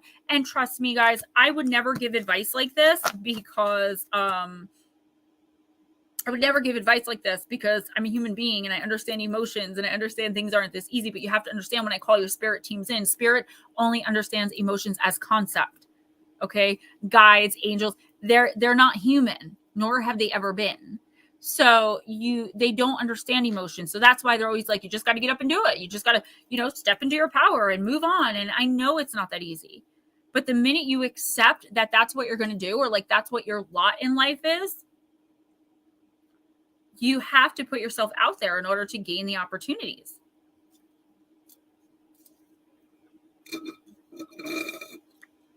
Do you know I can't find Juneberry?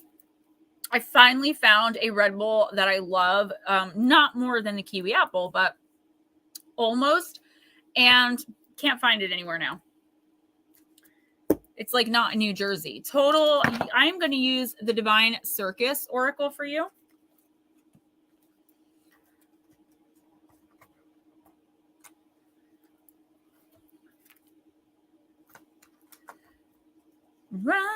Roxanne. I just found out what the song Roxanne by Sting is about. I had no idea. It's about a prostitute. It's about a prostitute that actually was in love. He's telling her that she doesn't have to do those things anymore. I know, but I never knew. Now I know. Yep. Betty Davis Eyes is about that too. My mom. It's about my mom. My mom's name's Betty Davis. That's awesome, but the song is about. I know. When I had blonde hair, I remember when I would go into the bar, someone would always play that song for me, and I was so flattered. And then I realized the meaning, and I was still flattered. I'm not gonna lie. When I first asked you, when we first became friends and started talking personally, I had asked you, I was like, "Oh, your son's name is Giles? That's so cool, Giles Davis. It's like Miles Davis." And you're like, "No, his last name is not Davis." Did I? You told me that. I was like, Giles Davis. Yeah, it's Giles Davis. I don't know. I don't remember that. Yeah, I remember because I don't know. I specifically remember that conversation where I was like, "Oh, that would have been cool." No, it's Giles Davis. He was named after his grandfather, who was Giles Gear. He was the colonel. They called Giles Little Colonel. New England Dirt Roadie, what's your favorite movie? One of your favorite movies? I like The 7-Year Itch because I'm more of a Maryland girl. Yes, Total Guerra, the Oracle of the Divine Circus. Huge, beautiful eyes. Yes, I'm just saying the song by Kim Carnes is about prostitution. All right, I just need one, and respect the body you're using, or I'm not going to give you permission to use it. Your team is like really excited right now. Burnt offering.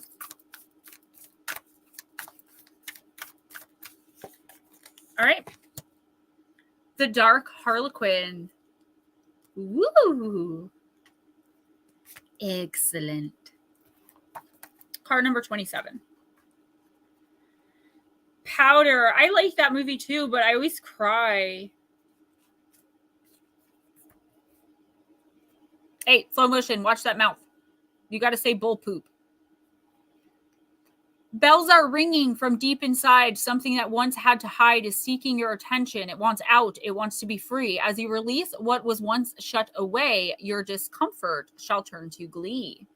You are a spiritual adventurer. You're not afraid to go to the edge of what you know, of what you've believed yourself to be. Even when before you there lies the darkness of unknown worlds, of undiscovered parts of you. Even when you feel uncertainty, discomfort, or doubt, you are still willing, even if you're quaking in your boots, to figure out what it's all about.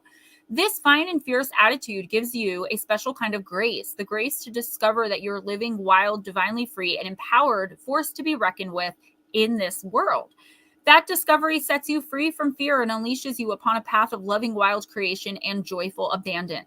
So you have come to a place in you and in your life where you don't know who you are. Well, not all of who you are anyway. And you don't know what you don't know. You are at the point of not knowing because you're growing. Total. There will be surprises. There will be discoveries. You'll feel awkward at times, like you're trying to see in the dark. You'll wonder if you're supposed to be so confused, if you're supposed to feel like you aren't sure who you are anymore, or even if the things that once made sense in your life are supposed to seem so fragile, as though life once thought rock solid actually turns out to be a house of cards after all. The answer, of course, is yes. It's a royally divine mess. Don't be afraid to let there be some inner rattling and rampaging. The dark Harlequin card comes to you at a time when you're naturally diving into the darkness, but for healing purposes. So ask the difficult questions. Do things you wouldn't normally do. Experiment with thinking in ways you wouldn't normally think. Be willing to let everything change for the better by first letting go of how things are now. The messier your inner world seems to be right now, the more you can expect complete and utter transformation as a new order comes into form. Expect the unexpected, Total, for you were born to grow into what is happening now. It's time to let the wild thing within you out. Paranormal Pixie, hold that thought. When I'm done with this card, I will read that out loud because that's a great idea. Total dark harlequin. So yeah, you definitely have some inner struggle going on, but I mean, we all do.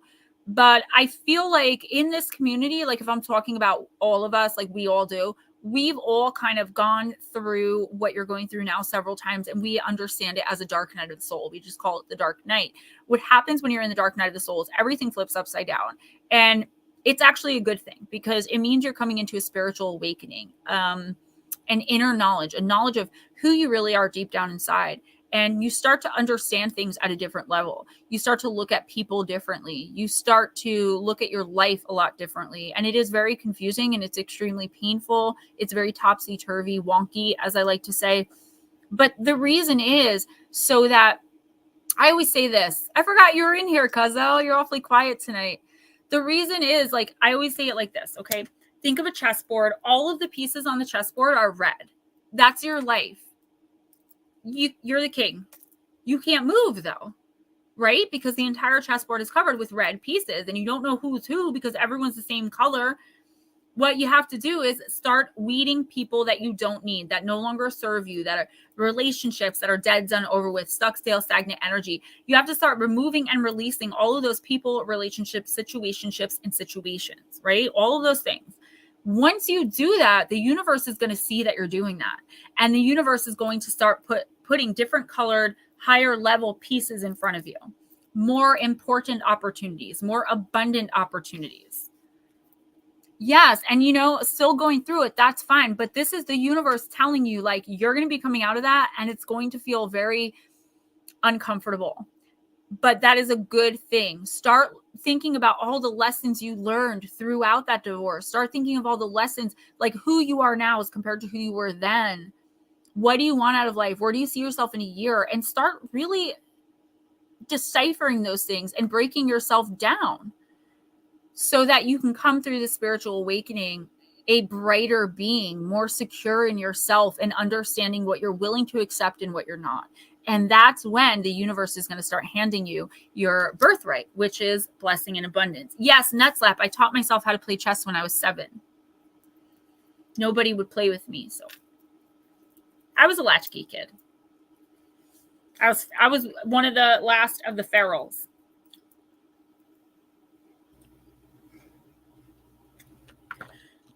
You are so welcome. Thank you.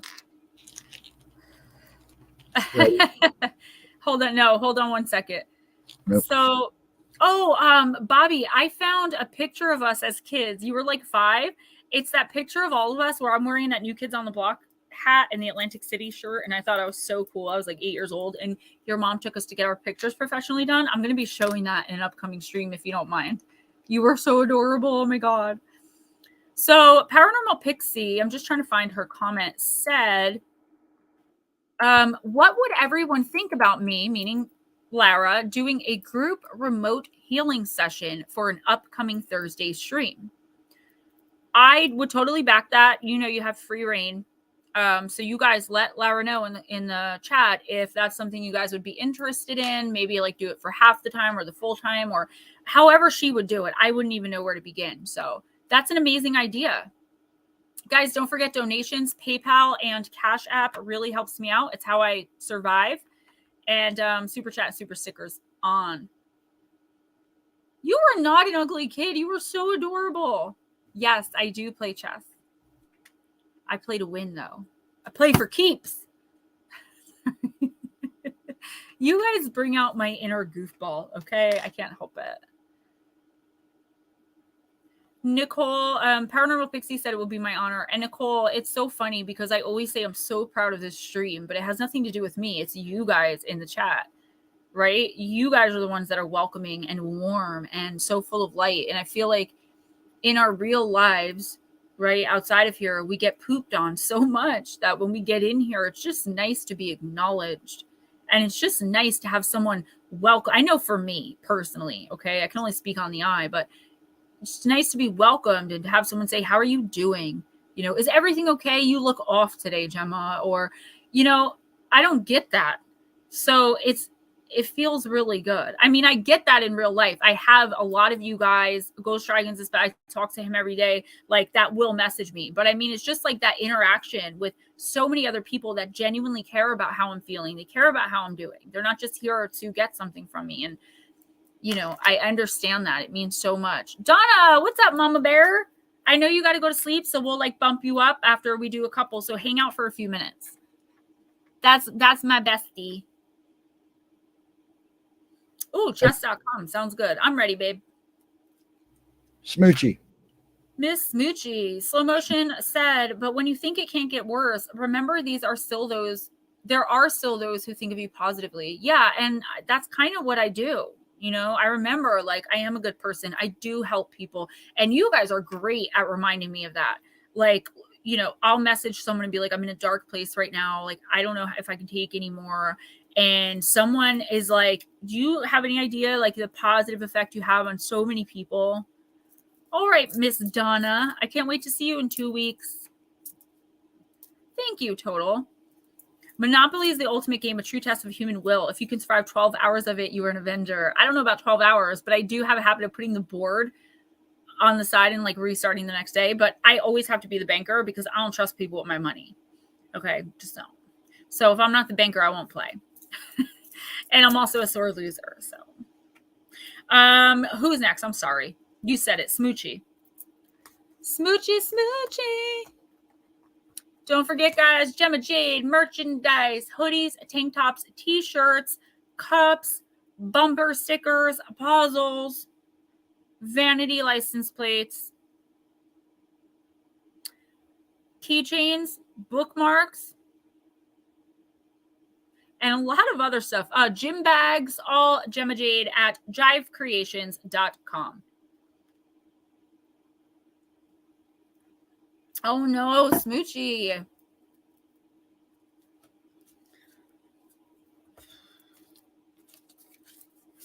His soft spot's closed too soon. He's very connected to the other side still. Like all kids his age are very connected, but he is like extra connected. I wouldn't be surprised if when he's like 3 or 4, he starts talking to someone about his imaginary friends. He has medium energy. So be mindful of that, please. And I wouldn't worry because he's so protected and surrounded. He's very close to the other side still. I'm using Compendium of Witches, which, by the way, thank you, Nutslap, for this amazing deck. I found a new deck I really want. It's called the, what is it? It's MAG, I think it's called. It's like a goddess deck. I'm going to get it when I get paid on Tuesday. Oh, I wanted to read you guys something that I put on Facebook. Just give me a minute if you guys would indulge me. She doesn't need a knight to save her. She needs a wild vine castle lost to civilization and a forest full of creature folk who know her secrets and share their own. She needs a library with red velvet couches and lanterns lit by fireflies, stories older than time that taste like myth and smell of danger and lost lullabies. She doesn't need a golden boy to defend her honor or a chariot to carry her away. She needs a night-blooming garden with forgotten name flowers and herbs that still remember the moon's first name. She needs an untamed labyrinth with a hidden door in its center leading to lost passages of honeycomb poems and wild pollen candlelight. She needs a window seat next to twilight where she can read and write and muse and watch the storm giants stalk the glimmer glass hills. She doesn't need your rescue or salvation. She needs an ancient silver sword, a collection of fallen bird feathers from foreign lands, a passport for soul travel, a hip flask full of whiskey and wonder, a mermaid tavern in a midnight circus tent, thigh-high boots, unlimited Wi-Fi, smear-proof lipstick, the coffee-stained pages of her own fairy tale, and of course, a pet dragon named Always. I loved it. I had to put it on Facebook. I guess that makes me out then. Huh? I guess that makes me out then. Because my name's not Always. It's But you're always there. Yeah, sometimes. I think that's what she means by it. No. Metaphorically. All right. I have thigh highs. I have thigh-high black boots. The first night I ever wore them out, somebody definitely came up from behind me and knocked me to the ground. And like, I wasn't angry that she laid hands on me. I was upset because she scuffed my new boots. I was like, girl, you done committed the ultimate girl sin. You scuffed my boots. First of all, you came up on me from behind. You weren't carrying your shank? Could not stand that girl, Alicia Hayes. Oh, girl. You weren't carrying your shank with you? I don't carry a shank. Stop telling people that. I don't know. You keep flashing Then you it to get me my when I get razor. close to the door. You keep flashing it when I get closer to the basement door. Get back down there. Different. That's different. And I'm gonna get the broom. Sorry, Yeah, I I keep get that doing my too. hair, guys. I apologize. I need to get it cut. Yeah, All right, once it Smoochie, was a you frying got pan. what? Nothing. I said once it was a frying pan. The Companion, card number 27. Friendship, trust, empathy, and closeness. She gently stroked the pied crow's beak, and the bird responded by tapping her nose playfully. She never felt alone when she was with him. He was her oldest friend and her truest companion. The companion represents friendship and the building of intimacy and trust with others. Smoochie, it reminds us that opening up to someone, trusting them with our vulnerabilities, and in turn understanding their feelings are key elements to this process. That's literally what I was just talking about. Literally. About the witch. Kaduatu Ba was born in 1940 west of Yaoundé. From an early age, she displayed signs of familiarity with the invisible world and a closeness to the spirits of the wildwood that inhabited the forest that surrounded her village. You're from Jersey, you go back and kill that enough cabbage. She was referred to as an old child or old soul. The members of her community both feared and respected her and would often come to her for advice. I feel like, Smoochie, this is you, right? So you are always the wise sage, right? People come to you because they know they can trust you. You're not going to judge. You may make an offhanded joke or something, but you mean it all in good faith, right? You're one of those people, like most of us in here, that good night, slow motion, that people know they can trust to tell the truth, but also to not take ourselves so seriously, right? And that's a great energy to put out there. But I feel like now may be the time where you're like, what about me? Who can I be vulnerable with? Who can I come to hear that everything's going to be okay and have them take me seriously, right? Maybe people aren't taking you seriously when you say you're struggling because you're always so strong and so tough and so thick-skinned. But I do feel like you are having an opportunity to be vulnerable with someone, whether in your personal life or like on YouTube. It doesn't have to be in this stream, but whatever. Like there's an option for you to be vulnerable with someone. And I feel like the universe is giving you that. It could even be an animal. The universe is giving you that so that you can learn to trust and you can learn not to take yourself so seriously. Like you don't take anybody else seriously. But it's not in a bad way. You're just lighthearted. You're whimsical. You're fun. But I feel like you're looking for someone to be that for you too. Like a kindred spirit. Heck yeah, that's what I'm for. No, seriously. I feel like it's just the universe saying, take the advice that you would give someone else, right? Take the advice that you would give to someone who's looking for those same things. I need to put my hair up, guys. I'm sorry. I don't like to play with my hair in stream, but it's really bothering me. It gets really hot under these lights. I remember when Ghost Dragons first streamed with me, like in person when he came to visit. He had no idea about the lights, like how hot they were under there. I was like, you don't want to wear a suit. It gets pretty crispy. Yeah, No, I was Vici going to did wear not a miss tie me. and everything, and I'm glad you said something. You look fine. You look like all you need now is that hair sticking straight up like this. I'm just gonna rock it. We don't have time for all that. My hair is fine. Who's next? I don't know. Missing New England. Netter. No, we just had extra people tonight, Miss Veach. But like we always say, if you have to go for any reason, let us know so that way you don't have to leave without a reading. And I'll fit you in as soon as I can. I do Yeah, my and best. I kind of talked more than usual, which is really saying something. I come in to hear you ramble. I'm done. I'm done. Forget it. Just forget it. There's no way. All right. Oh, you're done? Okay, I'll see you later. All right. I'm sorry. Who was it? You said it, but I didn't. New England Art Roadie. Netter. I'm going to use the Oracle of the Shapeshifter. Oh, don't you do that. I snorkeled, I know. I'm So officially done. So have a good night, everybody. I can't touch you.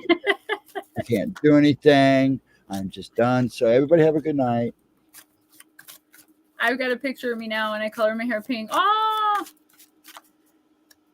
you guys are so welcome, Gemma, not Jimmy. I actually know who you're talking about because I don't know if you're using your phone or like whatever you're using. It always comes out Jimmy. So I've been called worse, girl. Steven, get back here. I always do it. I can't help it. I hope I didn't upset my friend somehow. I haven't heard from him in 3 days and he's not answering. Usually hang out for hours almost every day. Baby UFO, do you think, like, is there a situation where you're like, okay, maybe saying such and such, or is it just like he might be randomly upset with you? Because those are two different things, right? If there's something that you know you may have said, I would just ask him, like, you know, is everything okay? Like, especially if you hang out with someone, I'm so sorry I keep doing this, guys. I'm going to stop touching my hair now. If you hang out with someone that much and they just kind of ghost you, you have the right to be nervous. So maybe just, like, tell them, like, hey, I'm just a little worried because I haven't heard from you. That way, if he's sick and he needs something, maybe you can be there. Yeah, Ghost Dragons, just put your hair up, honey.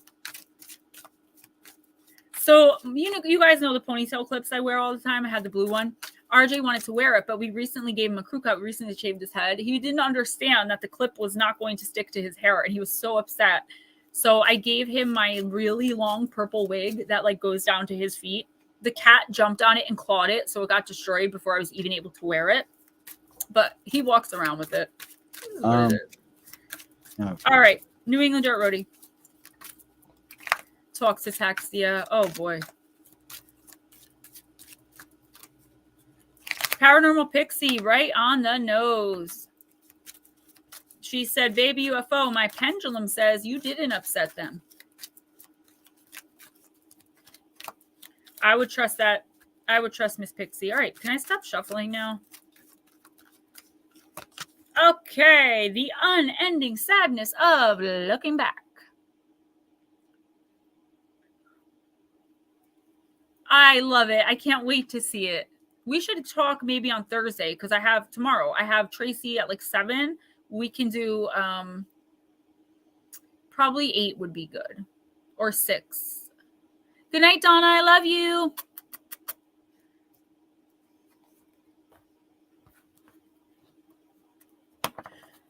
What happened, Netter? Card number 36. That card sounds dead on. Isn't it always? Okay, Jules, I am so done. We'll plan on, it's not a big deal. We'll plan on 8, and if something comes up, just text me. You know, we're both pretty flexible and easy with that. Don't forget, guys, I'll be on Long Island Bigfoot at 8 p.m. Eastern, and we are going to be doing something awesome. We have a surprise for anyone who comes in. So, all right, Netter, about the unending sadness of looking back. In this card, a young being, a dainty, pale, fragile girl, holds close a trilobite, one of the first forms we know to have lived on this planet. Tears streak the girl's wistful face. She is not looking ahead, but within, and seeing that a plan, a strategy, and a basis for her life has not been what she thought it would be. The past is still very much alive to this delicate one, and while she lives with the past held so close, nothing of the present or the possibility of the future can reach her. For now, all is nostalgia and regret, looking deeper and deeper, further and further back. This is keeping her trapped in an emotional prison and is creating great sadness. I'm in for the movie. The unending sadness of looking back speaks. It's because my teeth are so crooked. I have a hard time. Your focus on the pain of the past increases its power. Seth, let it go. This early life form wishes you to know that it belongs in the past. It does not want to be recreated again and again and again. It does not have any desire to be the source of all your pain. You are giving your energy, your breath, and your own life to the existence of one who makes no demands on you. The past has hurt you indeed, but it's long gone. The harm you suffer from now is by your own hand. You hold the very knife that is inflicting the thousands of cuts. Put it down. Netter, the shadow of the past is feeding off of your energy, becoming a living thing when its time has long passed and it no longer belongs anywhere near you. You are offering yourself to the past as a victim, nursing pain and being suffocated in the meanwhile. Represented by this ancient trilobite, the being you have created from the past who wants to be a fossil but whom you insist on breathing life into, your true self wants only to be free and to be allowed to evolve and change. For your own sake, you must allow the past to fade so the wound can heal, so the scar can knit and become a mark of power. You can do this. Netter, fossils are totems of our ancient past, and the trilobite speaks of the times before Lemuria and Atlantis, an age when the earth herself was being born from the cosmic egg, cracking open and becoming. Our past is fascinating, our past is rich, and our ancestry is worth investigating. But to live there, to cry because we believe we are no longer at that one perfect time in our lives, is to deny the gifts of the present and the treasures of the future. When this card appears for you, know that you are experiencing an epiphany, that your sadness is now of your own making, for you are recycling the moment in the past when all changed, when your world failed you, and this is preventing you from opening and being fully alive now. This is not a death, but a long, lingering non-life, a twilight life, a kind of way of preventing yourself from the possibility of ever being heard again. Please allow yourself to come back to us from this land of unburied pain, slowly if you must, but place the past and its unrealized promise down. Bury it, let it become a memory, and allow your guides to bring you into the beauty of life once again. There is a possibility of experiencing strong and compulsive nostalgia and regrets, thinking about an old issue over and over, believing life has robbed or cheated you somehow, or forgetting to glory in the incredible blessing of breathing in and out. There may also be a fixation on past lives and early childhood hurts, an obsession with finding what went wrong to explain your pain. Fight all of that and you will win. Why did he leave? I don't know who's next. Wow, that stinks. This is so spot on. I'm kind of feeling weird. He's back. So New England Dirt Roadie, yeah, but I feel like even though it's spot on, like you may not have understood that like you're the one doing this. Okay, it's okay to have a moment. I have nostalgia for my days of using.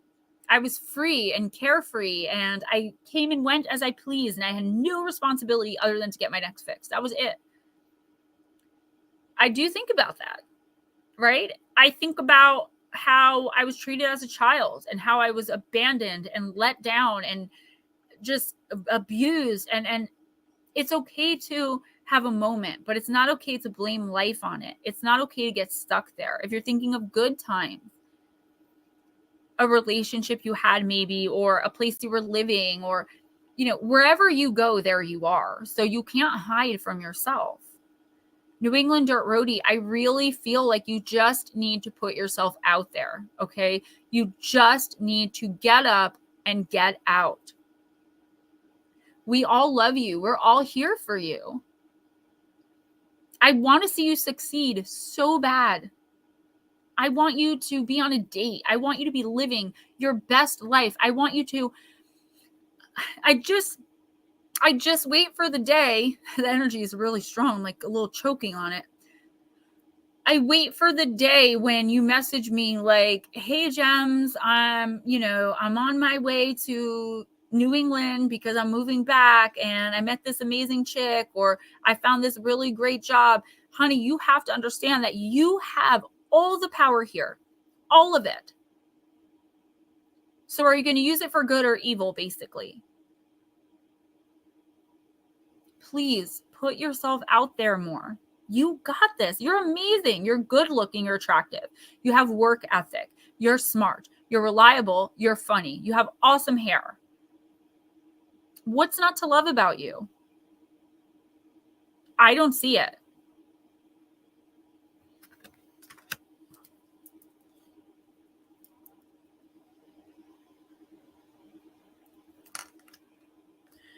Steven, do you want to come back in? Oh, you can bring yourself in.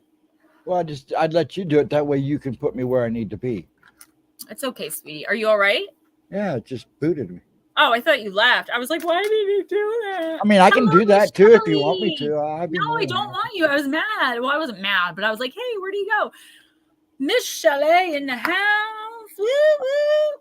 I'm beginning I felt so stupid the other day because Shelly and I were talking and she listened to my son's new song. We were talking and then I got a donation that came in and I like confused it and I messaged her and I'm like, thank you so much. And then I felt so dumb. I had to be like, sorry, I missed up the messages. I'm not good at stuff, guys. But Miss Shelley, I'm so glad to see you. I hope you're doing well. What's up, Ghost Dragons? Who's next? Aunt Edna. Aunt Edna, baby. Oh, I just heard that you need to pick your own deck, but it's all right. I'll figure it out. I don't want to use the signs of the times, but we have to, I guess. Apparently. Do you have any owl decks? A lot of the decks have owls in them. I know. But they make an owl tarot, but not an owl oracle. But I'm going to be moving into tarot as well. You can ask Miss Jules. I actually do pretty good with tarot too. I just have a hard time because the meanings are so set and the cards give off, like, your spirit team will tell me something. It's a set thing. It is very precise. Completely opposite than what's going on in the card. And people are so familiar with tarot. What happened, Miss Shelley? I don't watch the news, honey, so I have no idea. I just dropped 6 cards, so. All right, Aunt Anna. Yeah, history was made. I got to get out of the cave. But, Feather. It is the card of messages. I just ordered from Temu. This feather is about this big and it's really intricate and it's made of red jasper. You, sir. How are you? It's nice to see you. I missed you. Oh, the UAP hearing? I didn't get to look at it yet. I didn't get to see anything about it yet. I've been so busy. Go. There we go.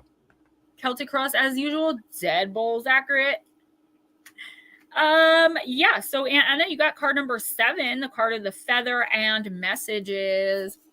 An encounter with a feather is the equivalent of a divine special delivery.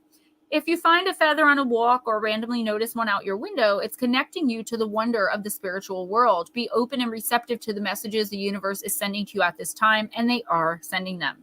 The black feather pictured in the sand is a message that you are surrounded by your angels and a reminder to be open to their wisdom and guidance. Don't close yourself off. A divine presence is watching over you and wants to pass along an encouraging message. Remain open to the insights you receive at this time. You are being gifted with information that will assist you in your journey if only you stop and listen. The color of the feather you come across has its own special meaning. Additional meanings, you're on the right path. Pay attention to messages. Someone wants to communicate with you. Look out for a meaningful call, text, or email. So this isn't just about spiritual. Oh, so good. Mike Roberts, we got to talk. You're no longer, it's not only spiritual messages coming in. This is actually something extravagant just popped into my head, but I mean like exceptional that is coming in through try again, Gemma. Just use words. Some form of technological communication.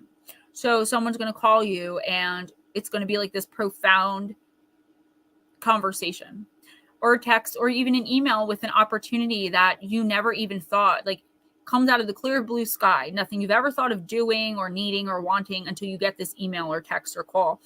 You are so supported right now. And I feel like that's what you have to dwell in. You have to dwell in that knowledge. Call out to your guides. Just tell them to send you messages and they will. That's how I automatic write. I was always, Jules knows, so awkward with automatic writing and I didn't really understand it because I could just hear. But if you call in special beings like angels, specifically the angel connected to your birth sign, I know mine's Raphael, but everyone has one, right? Even for like your birthday, some people say. So just look into that type of stuff. Call them in and write down every thought that pops into your head. And I guarantee you, a lot of it is going to be stuff you never thought of before because it's not coming from you. And that's how I myself do it. Someone is really trying to get a message to you spiritually, and someone really wants to offer you some form of abundance with technologically. Josephine, don't worry. We know we're here. No, she's next. Oh, you're actually next, sweetie. Yep, she's next. That's why she's smiling and giving thumbs up. Let's do Moonlight Night. Black feathers are a symbol that spirit is guiding you. She said, I'll take it. Yeah, you know, we need that sometimes. Even people that are really spiritually connected, even myself, I need sometimes to disconnect from it all. And there are times when I need to fully connect. And then there are times when it's just neutral. It's just like it is what it is. And this is one of the times I know where you're being asked to fully tune into source. You are a conduit. So whenever you fully tune in, everything that purifies you, every message that you get is going to be an option to help someone else. And yes, it does depend on your beliefs and culture. Let the good times roll. Oh, let the good times roll. I don't know what's happening. After Josephine is Jarvis. Guys, thank you so much for cheering me up, making me feel good. Loving my favorite color, green shirt. It is Kelly green after all. I mean, obvi. It's getting ready to rain. Be right back. I had red tail hawk hit my garage. Oh my gosh. Then under the rocks found another white feather. It's actually pretty cool. I have, I don't have it out yet because I haven't been able to set up my altar, my entire thing, but I have a baby condor feather. All right, Josephine. Jarvis, I'm also using this deck for you. Your like guide just like jumped in and like attacked me. Not really, but it was, don't put it down. You guys have no idea what I go through on a Wednesday night behind the scenes. Like while this is all happening, like what's happening over there, you guys would never, like, it's so chaotic. 85 here at almost 10. Yes, 942 here too. Oh, you're just in Ohio. Card number 36. Josephine. Guys, please don't forget to donate to PayPal or Cash App. I could really use it if you can. I don't prioritize money or donations, like for readings. Like what you donate doesn't. But I do. If you give me $5, I'll get you up the list faster. What you donate doesn't represent how I read for you or when I read for you. But you will enter to win some pretty awesome gemstones. All right. Josephine, you got the cross, duty, conviction, suffering, burden, intolerance, principles, and indoctrination.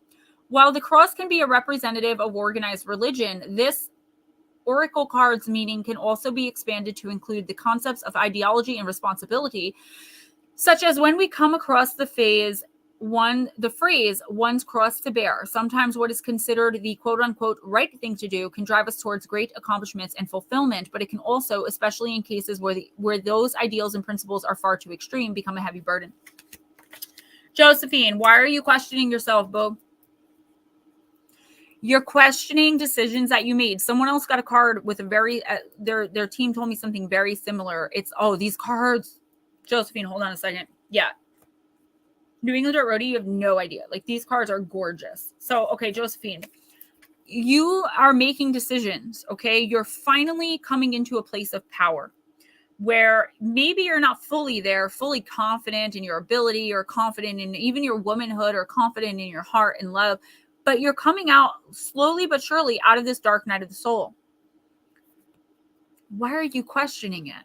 And I don't say that as a judgment or an indictment. I just say it so like you can think, like, you waited so long to be able to come to a place of being able to make a decision, and now you're questioning every move. And I feel like that has to do with someone who's in your ear. Okay, somebody telling you that what you did didn't make sense, that what you did was dumb, that what you did. You know what? They don't have to live your life. They don't have your heart. They don't have your experience, and they have no right judging or questioning any decisions that you're making. And if you have someone, yeah, unleash the Kraken, baby. If you have someone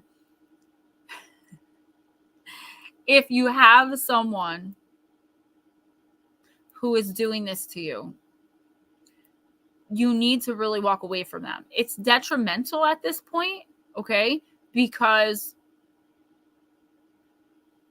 this person is affecting your reality. Instead of moving forward, you're stuck in the middle because you're not making the decisions because there's someone in your ear constantly. And it could be your subconscious. Honey, you got this. You're making the right decision. Stop second guessing yourself. New England Dirt Roadie. Jules, I have Archangel Animal. with me right now. Unfortunately, I have several decks about that, but they're all at mom's. But I do have the Archangel Animal one. And you guys are always free to ask me for a specific deck. I don't ever mind that, as long as like everyone's not doing it. New England Dirt Roadie, you said, but I got the most awesome looking card ever. It was a Knights Templar dude looking into the forest. That's a whole different story. I thought you were looking for a deck that had that on the cover.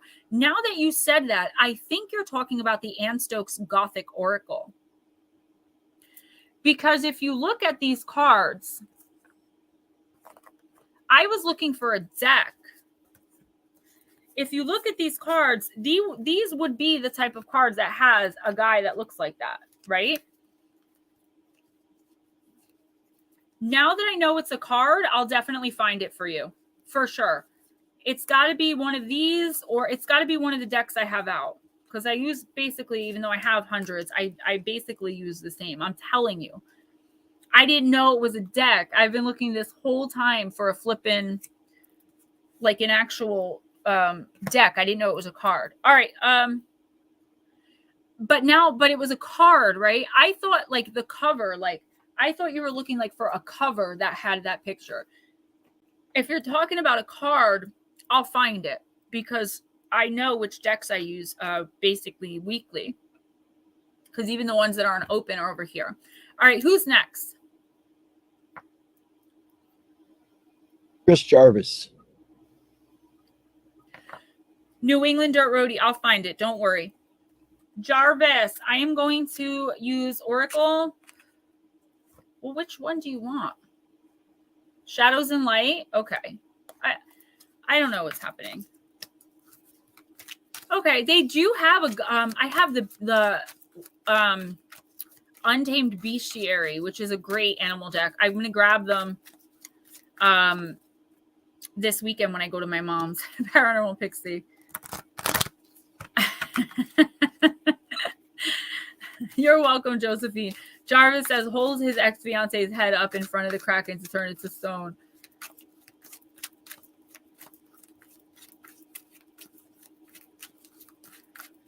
All right. We got an hour and 12 minutes left, so I'll try to get through them so I don't have to rush the last few. Jarvis, you got Marie Masquerade, card number 14. Who are you trying to fool, baby? Glamour, intrigue, and drama. Marie is very much like the famed queen of France, Marie Antoinette. She is stylish and delightful, always finding new and fascinatingly creative ways to amuse herself. Wherever she is, there is decadence in style, truly glamorous moments, and lavish entertainments. But even she knows she's simply amusing herself and that there's a hole at the center of her being where she wishes she were loved for who she truly is and could rely only on her talent and style to express herself and not be judged for it. Wow. I relate. That is relatable. Hashtag relatable. To be her friend is no problem at all as long as you remain truly yourself. Only being with her has somehow made you wish to be more like her.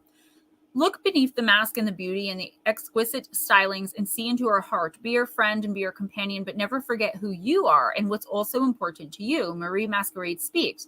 Someone is about to invite you to be involved in something very intriguing, and this person will ask you in ways that are ever so charming, so the temptation will be ever so strong.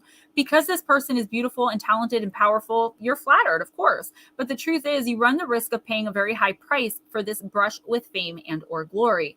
Be sure that the politics and the intrigues are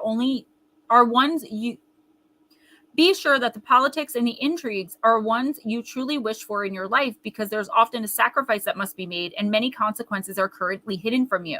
It is tempting, no doubt, but it may not be within your best interest to pursue this strange, slightly tainted offer that is about to be made to you. Divination message.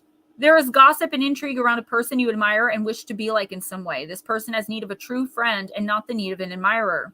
This card can come up when you experience jealousy and envy of those you feel are undeservingly more successful and beloved than you are.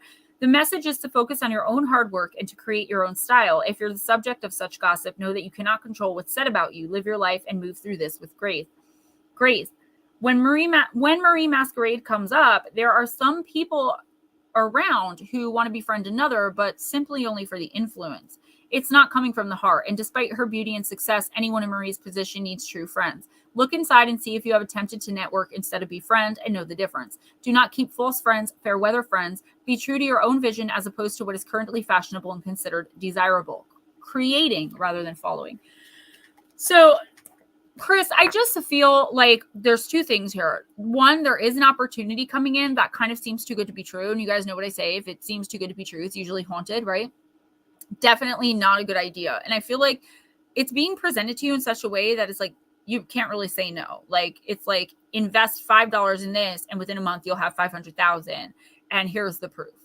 The problem is it's made up proof. It's manufactured. Don't get involved in anything that's going to cost you any money, even if it's $1. Like, don't play the lottery this week. Don't donate money. Like, keep your money tight to your chest this week, because I feel like there is someone out there who's going to, I know you probably be like, no, trust me, it will happen. This person is deceiving you. Okay. The second thing is, don't pretend to agree with someone like just to keep the peace. I said this to someone before. So, okay. Say you have like one group of friends that you hang out with on Fridays and you guys go to the bar and get beer. I don't know. And then you have a friend you hang out with on Saturdays, like 5 guys, and you all go to get wings. The beer guys are different politics. Like, the beer guys are on the right, the wing guys are on the left, and you're on one of those sides. But when you're with the side that you're not really on politically, you pretend to agree with them. I'm not saying you do this. I'm just saying you may be tempted to just go along to get along in the next week. The fact of the matter is, you have a right to your own opinions. We have the right to free speech. And I feel like, let people get to know the real you. You don't have to be hostile. You don't have to be aggressive in any way, but let people know who you are and what you care about and what you feel. And it's not really even being vulnerable. It's just being honest. When someone asks for your opinion, give them an honest opinion. Madison Teague, please let us know if you're here.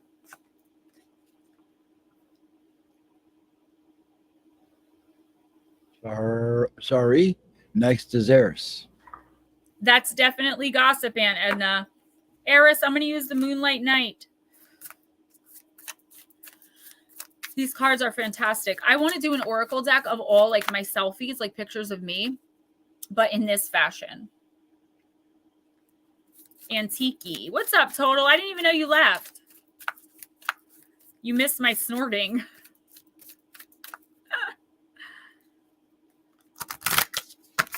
All right, Mr. Eris. You're welcome. You guys are always welcome, and thank you, because if you guys didn't come in and see me, I'd have no one to read for. So, although I think Steven and I could probably entertain ourselves just chatting for 3-4 hours. You mean you rambling, not me talking? me talking and interrupting him all the time. I know I do it. I'm a terrible person. I don't say that. Now, did I say that? No, I'd rather listen to you ramble for hours than just watch the boob tube. You're a lot more fun to listen to. Mine's not even home yet, Total. Okay. And I say every night I need his bedtime to be 8 o'clock. And Steven, thank you. You are a sweetheart. You are my best friend. All right. Eris.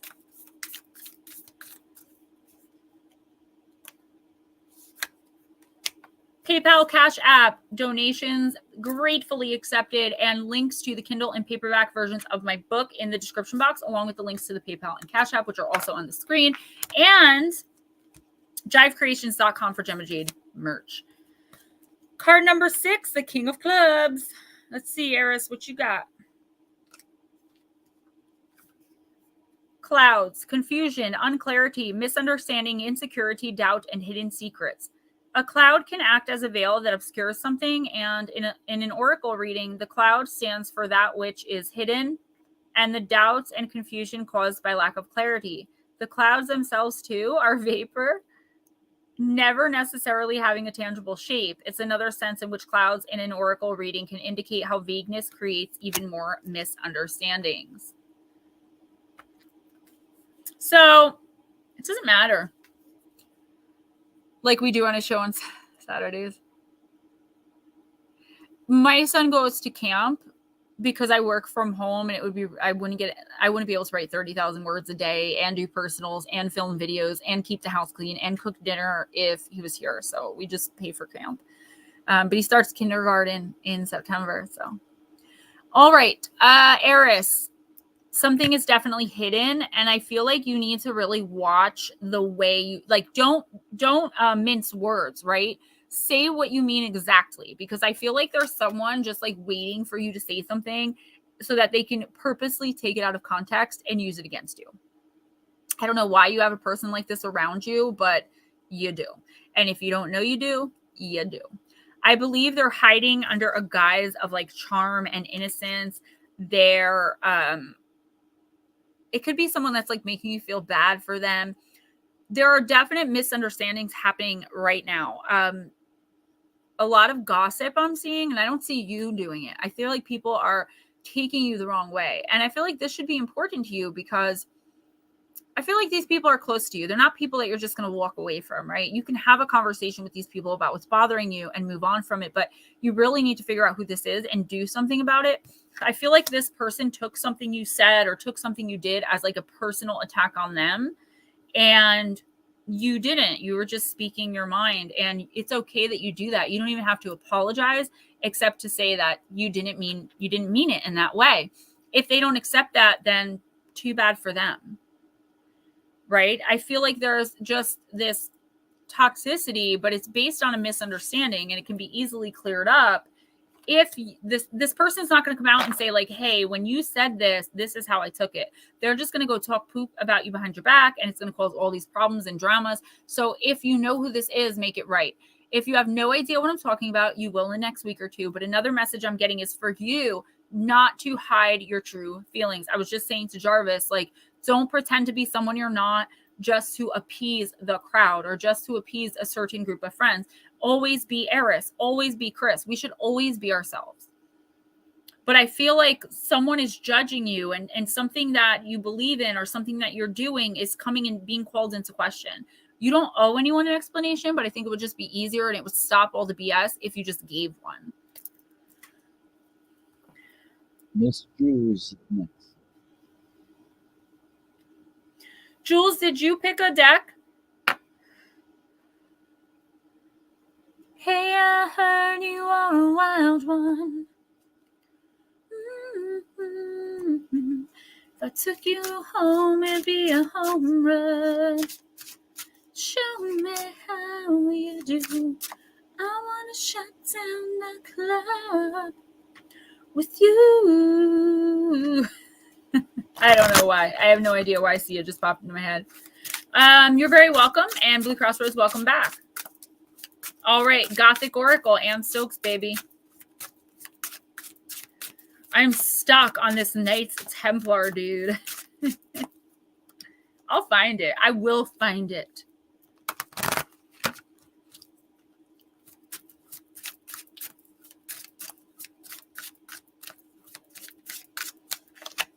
Who let the dogs out? Blue, blue, blue. Good night. I'll be here all week. Ladies and gentlemen. All right. Card number, Angel Rose. There's no number.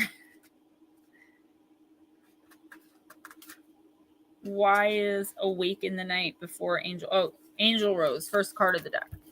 A woman stands with a rose in her hand. Jewels, her wings dark and inky, surround her in the shape of a heart. Amidst an autumn wood, crisp leaves fall around her as she begins to reflect on what she still has as much as what has been lost.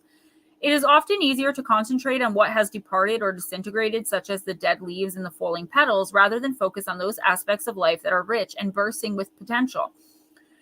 There is light behind the woman, suggesting those things that are bright and joyous, yet she remains fixated on the falling leaves of autumn.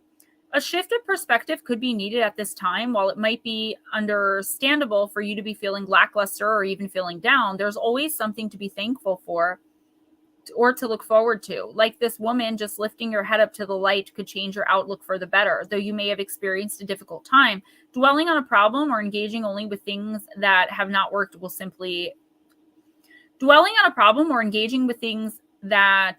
have not worked out for you will simply keep you stuck within the darkness. Another ongoing theme. Oh, I love owls though, Mike.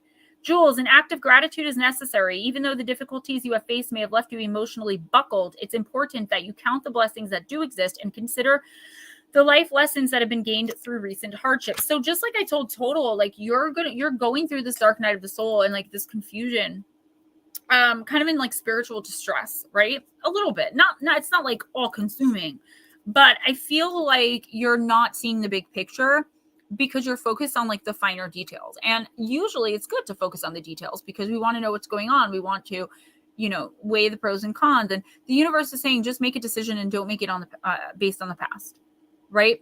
Whatever you're doing in your life right now should be with the intention of moving forward, of growing, of learning, of becoming better, of achieving short-term goals and eventual long-term goals, not on if only this didn't happen, XYZ, right?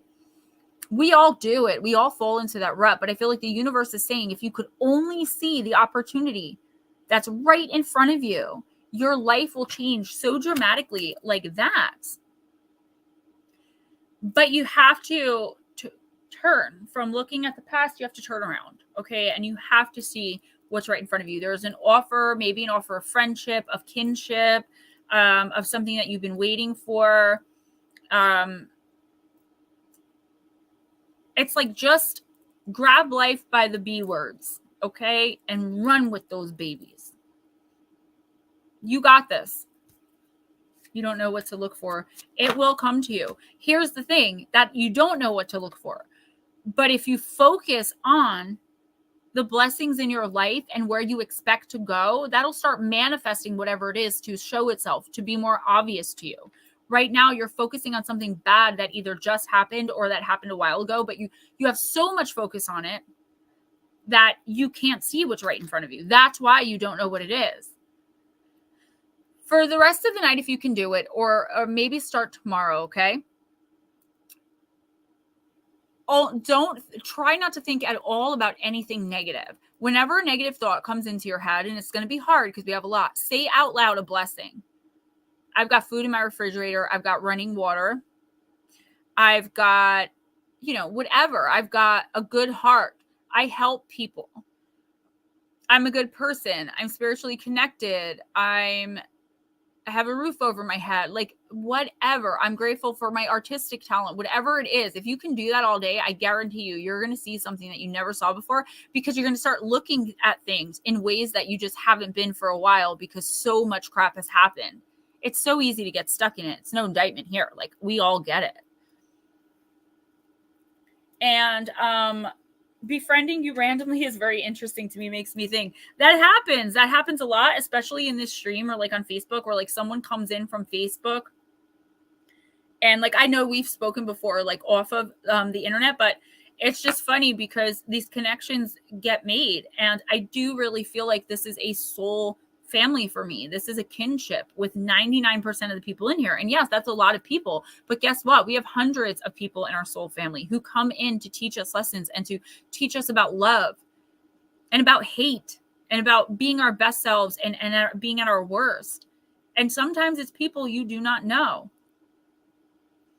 Oh my gosh, multifaceted Jules. Yeah, Jules needs some protection and light energy healing. Gemma, just to let the group know, my father is having my brother committed as of now. They just left about an hour ago. Listen, that is the best possible thing. Best possible thing.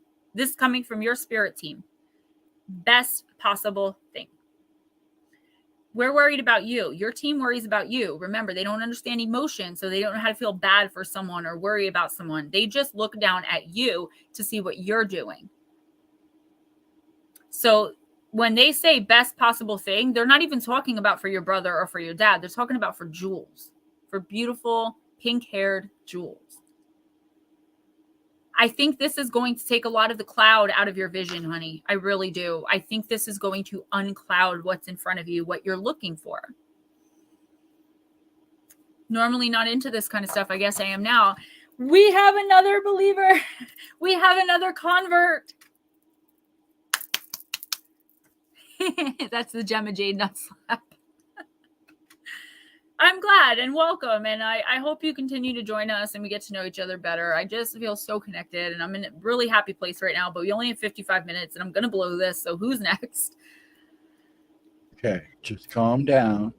You only have 2 people left. Don't forget KC at the end, though.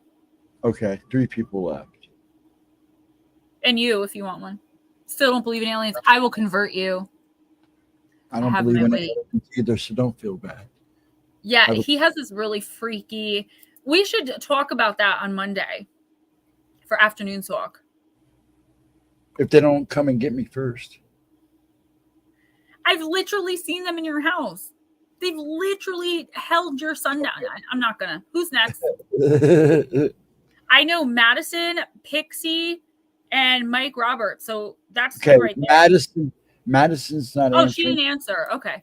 Okay, so Miss Pixie, then Miss Shelley, then Mr. Roberts. Sir Michael. I'm so giddy. Giddy. Why are you so giddy? Oh, there's Madison. All right, okay. Let me read for Pixie because I already have the deck in my hand, and then we'll move to Madison. How come she showed up in StreamYard, but she's not in YouTube? YouTube has issues. I'm telling you guys, I'm going to Rumble. I will still be on YouTube, but you guys got to follow me to Rumble. It's the only way it's going to work. It's the same thing with Baby UFO. All of a sudden he was there, and then I see you talking to him, but I didn't see him in chat. Total, no, I do not, but I will look it up. All right, Miss Pixie, let's do this. I believe they've been here since the dawn of time. Everything that I've learned recently downloads from the Galactic Federation and all of the different energies and entities. That's why I'm doing like a 10-part series, but it's going to take me a little while to even get the first video together because, first of all, I want to get more conversational in my videos. Right. So I don't want to be reading from the script and I try really hard not to, but my brain is like, I just can't remember things like I used to be able to, but I'm trying to get more conversational to bring in more views, but it's going to take me a while to get those scripts together, but they are coming. And I learned so much, like the Ebens, I didn't even know like what the reptilians actually are and what they're doing. They've been here forever. Card number 29, Miss Pixie. Oh, and my cousin. Yeah, because I called him and he never answered. Oh, Robert, can you wait a minute so I can read for you too, please? Just chill for a minute. Got to get your reading in, cuzzo. You know what? He puts it in the chat. So if you're not watching and I don't see it, your name actually doesn't get verbally called because he can't interrupt me. Robert, hang out for a minute, please. All right, Lara, seek and acknowledge your true nature. Understand what is driving you. I've never pulled this card before since I had this deck. It's the card of change. It's the werewolf. Never pulled it. I never pulled the vampire either. Like the vampire, the werewolf is a creature that has captured the imagination of humans for millennia, and there seems to be no end to this. After the end of the time of the European witch trials, the werewolf became ubiquitous in mythos and evolved to become the stuff of horror stories. Since this time, the wolfman or lichen has featured regularly in tales both oral and written. This interest has intensified over the last few hundred years with the advent of the printing press, the invention of the horror genre, comics, movies, and the internet. The trigger for this profound... Oh, no, I skipped it. We normally see a story of a werewolf involve painful, bone-cracking transformation from a mild-mannered human into a wild, uncontrolled beast. The man normally fights the change, but the magic overcomes him, and he must be and become his werewolf nature. The trigger for this profound transformation is the rising of the full moon, a powerful symbol of the night. In magic at its peak, after the change, there is much howling and running wild, and usually the werewolf goes hunting. This shape-shifting goes from the control of intellect of the man to the uber-wild nature of a savage top-tier predator. Here we see that we cannot fight against our true natures, in this case, the animal inside. The animal inside, even though we may wish to. If these inner desires are not identified or indeed expressed, this repression can lead to an unrestrained explosion of extreme emotion or poor decision-making. Lara, the message here about werewolves is finding a balance between our deeper, wilder selves and our responsibilities and positive boundaries as humans. We need to find the sweet spot, say, between being connected to nature and being dominant over nature. Most of us certainly need to re-nature ourselves to understand we are a part of nature and not apart from. Yet, most of us live in urban environments where sitting in front of the computer all day is usual. Guilty as charged. Plant companion, rye, and wolf's bane repels werewolves. Crystal companion is moonstone. No, Madison, I just want to do my cousin first because he's going to leave, and then you. We're good. We've got plenty of time. No rush. We just got a little mixed up because I didn't see him type in some of the names. So, Robert, you're definitely next. Just let me finish Lara's. Miss Pixie, is there something that maybe you're not saying? And I know you got a card like this a few weeks ago. Like something is on your mind.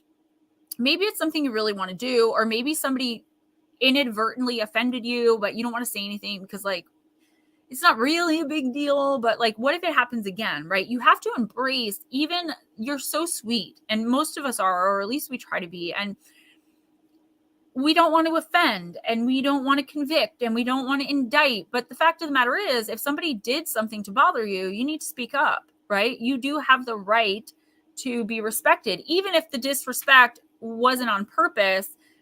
If you don't let the person know what they did, how will they know what they did and not do it again? I also feel like there's something stirring inside of you of something you really want to do, something you want to become. And I feel like maybe you're looking at others like, well, I can do that better, or, I can do that too. So why is this person successful at it? Well, the reason is because you haven't even begun to start your journey yet. But there is something here. There's this amazing opportunity that has already presented itself to you, but I feel like you keep going back and forth on it. Like there's a part of you that really wants to do it, and then this insecurity creeps in, like you'd never make it. Dude, Miss Lara, do you? If you have a goal, an ambition, a dream, honey, chase it down until it's either coming true or it's dead on the ground. You're amazing. And whatever this is that you want to do, it's actually a good idea. Like you're going to succeed at it if you put the effort in. Yeah, okay. I figured you weren't going to blast it out, but yeah, and let it out. If the person didn't do it on purpose, then they should easily be able to understand and, maybe offer an apology. And then you guys can move on, because I feel like you're like me. Like, I just want the apology. And then I'm good. I'll never bring it up again. It doesn't hurt my feelings anymore. And we move on. A lot of people don't have the capacity to do that, and they don't understand it. But I really think it's important that you get this out, okay? Even if it's only bothering you a little bit. For some reason, the universe just wants you to say it. All right, Robert, I'm going to use GemmaJadeYT for you. I said we're missing Miss Bacon. So we got, after this is Madison, then Mike Roberts, then Miss Bacon. It's still bugging. Yeah, then we should definitely talk, because I might have to do something. You got Shelly too. Did she leave? Oh, and Miss Shelly. Yes, Miss Shelly. I'm not in a rush, so we're good. All right, Robert, let's do this. I said it before. I said we're missing Bacon. All right, Robert, here we go. So Lara got the werewolf, and this is how synchronicity works, okay? Robert got the wolf from the GemmaJadeYT. Card number 22. All right, little Bobby. Love my family. My family's the best. We both got the same blood.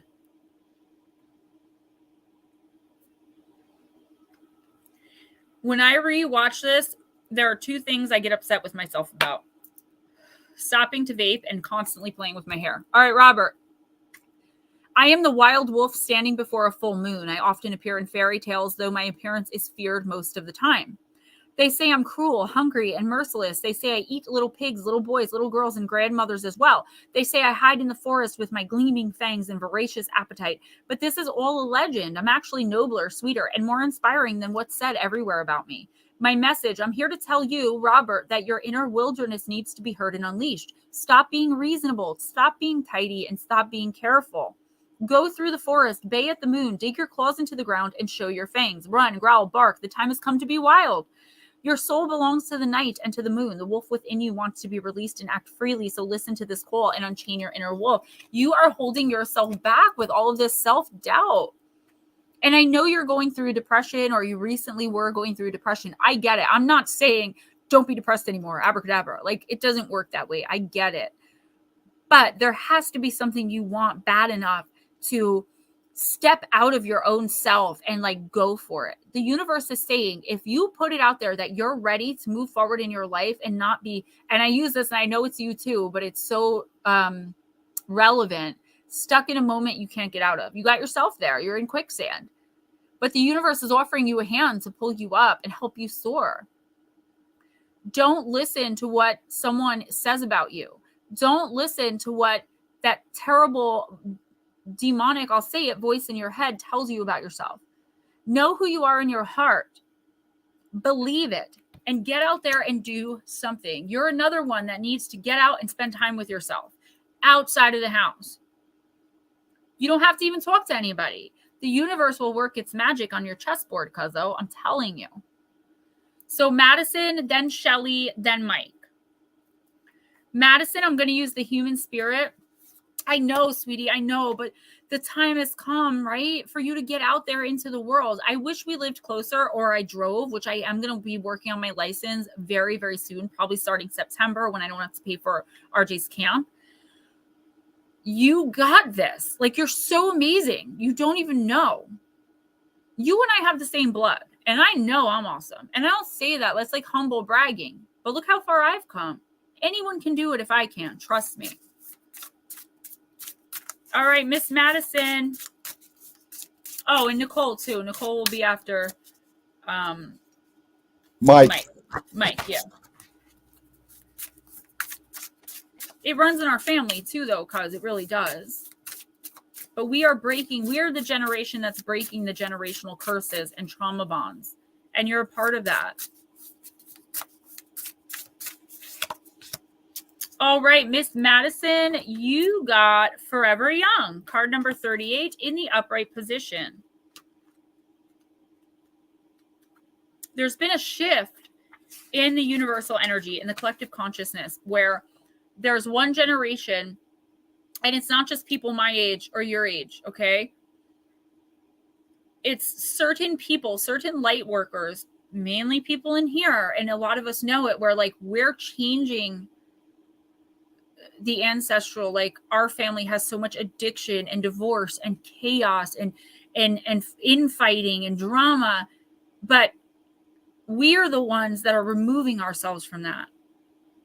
I'm not going to let my son grow up in poverty, right? Like those types of things. I'm not going to have him grow up like I did with my dad, pulling syringes out of his arm and begging the neighbor for food. Like it's just, we're not doing those things. Robert Haywood said, it's funny. I got the wolf card. I just watched a movie called Daughter of the Wolf, a very good movie. See, that's synchronistic though. That is the universe telling you that this is real. These messages are really coming in specifically for you. Miss Madison, the good old days when they would go door to door and peddle youth in the form of makeup. Oh, of course you don't remember that. Of course you don't remember that. You're so youthful. What we do to stay ever youthful and perky. There are gels, creams, surgeries, pills, fat freezing, etc., etc. Take a day off from the 2-hour beauty routine and put that retinol serum away just for today.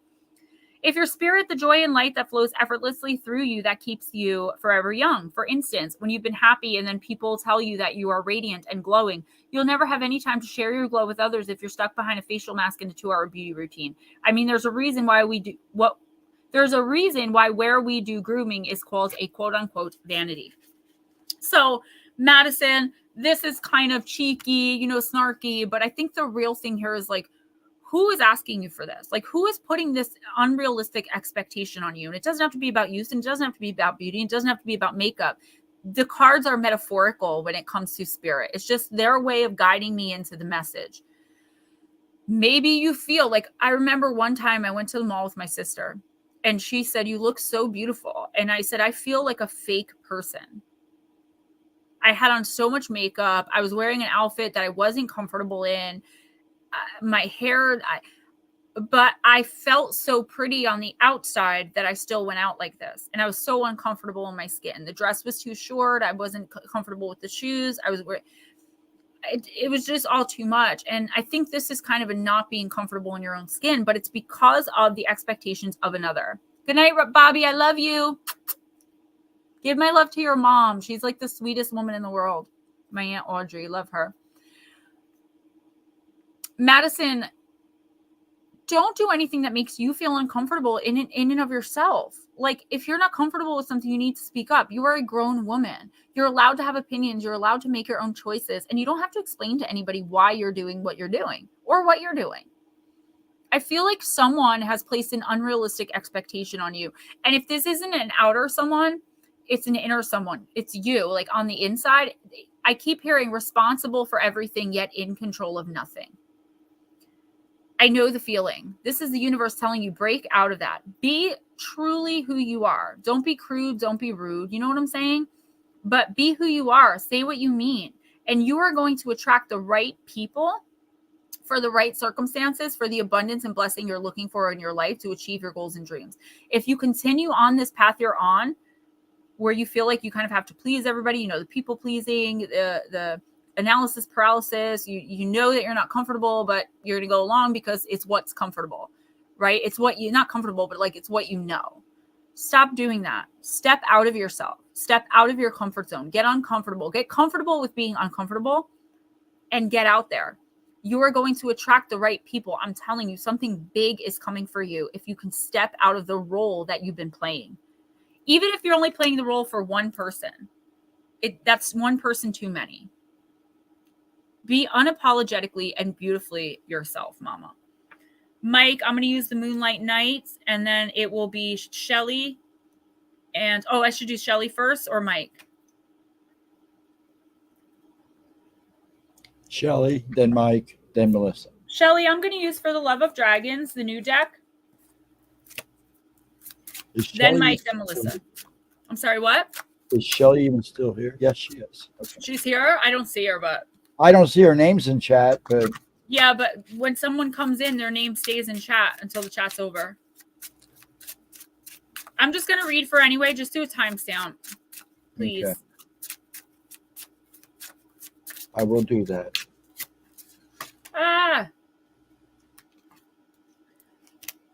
Thank you.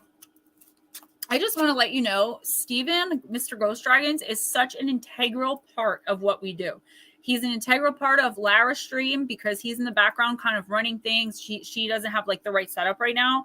And he's like so integral with taking the list and reminding me of stuff. Like, I wouldn't be able to do any of this without you. We wouldn't have Thursday stream. We wouldn't have Wednesday stream. And we certainly wouldn't have Monday stream either. So I just wanted to take this time to thank you for everything that you do publicly, because people think I actually treat you like garbage. And even though we joke, but none of this, my show, Lara's show, even your show, like, they wouldn't be possible without you. And I want people to start acknowledging that.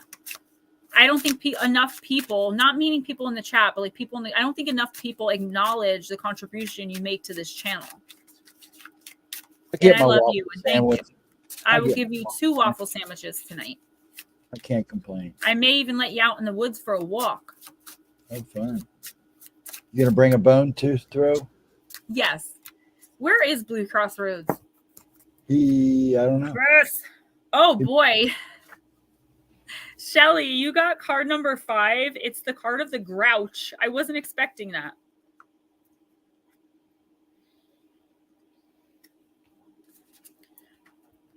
Dragons have fierce teeth for a reason. Use them to guard your boundaries and protect your space. Snarl, growl. You're allowed to be feisty and fierce, Shelly, when protecting your boundaries and personal sovereignty. There's a time and space for compromise and cooperation, but now is not that time. Huff, puff, flex those scales. No one messes with you today. You get to decide when and how you wish to engage. This is for so many people right now. Like, this card pertains to pretty much everyone I read for. Guys, now is not the time for backing down. Miss Shelly, it is time for you to finally speak your mind. There's definitely at least one situation that you're very uncomfortable with. I was just saying this to Madison. I've been saying it all night. It's like the running theme. It's hard not to adore him, especially Chin. Yeah, I know. Shelly, if you're not expressing your needs, then nobody's going to know what you need, right? Sometimes we don't even know what we need until we say it out loud. Think about your long-term goals. Where do you want to be in a year? What do you want to be doing? Who do you want around you? Where do you want to be living? Even if you're fantasizing, you know, I want to live in a $1 million mansion and I want to be married to a rich, handsome man. Like, I don't know what your dreams are, right? And I'm just being silly, but Shelly, if you don't express your needs, even the universe won't know. And you'll be stuck, like I said, on that chessboard with all red pieces where nobody can move. You have to make the first move. You are the queen.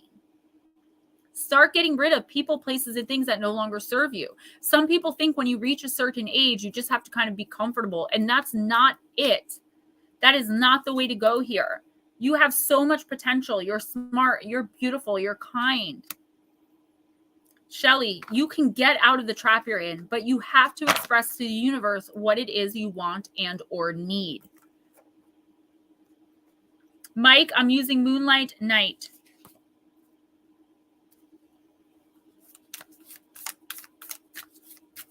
Sorry, I had an accident. That's okay. The magic dragon puffing on. Well, our magic dragon is puffing on cigarettes. Yeah, I'm pounding down the coffin nails. I thought he smoked wacky tobacco, so I sent him an ashtray from Wildwood that said hi, H-I-G-H from Wildwood, New Jersey. Didn't I send you one of those? They stole it. No. They didn't come back with the stuff. I'm so pissed off. I'll be going at the end. And yes, I do, but only when I'm in really bad shape. When I get paid next Tuesday, I'm trying to book a room for 2 nights because I have to go to Wildwood Crest every year. It's like I have to. And I'm going to see if I can swing it. If I can swing the rooms, Mom and Damien, I think will come. Mom said she'll split it, but I want to try to surprise her. But it depends how much I make. That's why I've been writing so much extra. All right, I'm sorry. Mike. Wait. When are you planning on doing this? When I get paid next week, I got to check because I have to book within 2 weeks and I want to do the end of August. Well, I was going to come up after Giles comes back from Florida. He's only going the 10th through the 13th. He's going to watch a buddy graduate. So let me check bookings because I got to check with Mom too, like what she's willing to split. We'll talk privately. This is too public. That's fine. I know. I just said. We're like all involved in ourselves. Sorry, guys. This happens all the time. But yeah, I have to go every year for at least 2 nights. And last year was RJ's first year that he could like really have fun and remember. And the first night he was vomiting and sick with a high fever and he stayed sick the whole weekend. And that little boy was stuck inside this hotel room. And he still tells me that was like the most fun vacation he ever had. It was him and Ray in the motel room the entire time. They would go to the pool. RJ would get sick after sitting in the sun. They'd go back in the room. All he did was play with Daddy in the hotel. And he still felt like. I remember that. He was sick of that poor kid. And he still made fun out of it. Danny, did you want a reading, hon? It's no problem. It's no problem to give you one after I'm doing Mike now, then Melissa, and I can read for you. Wow, what? Did something bad happen? Or are you just we got caught up in our conversation? Mike, I believe I didn't look yet, but I think this is the Tower, Bo. Card number 19, the 6 of Spades. 15, 16, 17, 18, 19. Yep, the Tower. Loneliness, separation, momentary power, thoughts, reflection, position, office, or public institution. Long life or something from the past. Someone older is regarded as an occult card. Happiness and well-being, very good long-range prospects. Today you will live in isolation and seclusion. You will recant or are diligent while making preparations. You live in a painful phase of breaking up. Use this time to perceive deficits of the broken relationship. Let loose and say goodbye. I swear to God, it says it. It says it. Let loose and say goodbye. The Tower right here. Slay. Listen, Mike, I don't know how many. I only speak American Sign Language and English. So you have to go. You have to leave this thing, okay? Because it's not good for you. You must go now, as soon as possible. Please. That's it. That's the only way I can explain it. There's so much, not perspective, it's a P word. There's some potential. There's so much potential in you. And it's being squandered on a no-win situation. And I'm not angry and I'm not judging you and I'm not the one giving you advice, but I hate seeing it because I know the pain you're in and I understand the struggle, the back and forth, the constant breadcrumbing. Stop falling for it. You deserve so much better, whether you leave Illinois or not. You deserve better. You're another one that needs to get out more. You don't have to answer to someone who doesn't answer to you. If this person is verbally abusive, emotionally abusive, they're a narcissist, they gaslight, you don't owe them crap. Whether you live with them or not, go out, take yourself out to dinner. Take yourself bowling, meet new people. It doesn't have to be romantic. It doesn't have to be a female. But even if it is, so what? What are you saying? You're afraid of succeeding. You're afraid of someone really loving you. And the universe is here saying that's not acceptable. With the tower, they have to choose between it crumbling and getting crushed or jumping out and hoping they don't unalive. That's the situation you're in. The lesser of two evils is still evil, but you have to choose. The universe is right now choosing for you because you're not making your own decisions. And that's why you're stuck in this cycle. So Danny says, I'm scared too. I'm scared too. I had a dream last night about my dead mother. She said she would see me soon. I feel weird. You could be dealing with a mimic, and that's really dangerous, but it's not something I can get into with only a half hour. Please email me. I only check my email usually once a week. I try to do it twice, and it's usually Thursday mornings. I don't have like a billion amount. I don't have a lot of time, but I will certainly try to help you. Would you like a reading? All right, Melissa. Melissa, I'm going to use the Myths and Mermaids deck.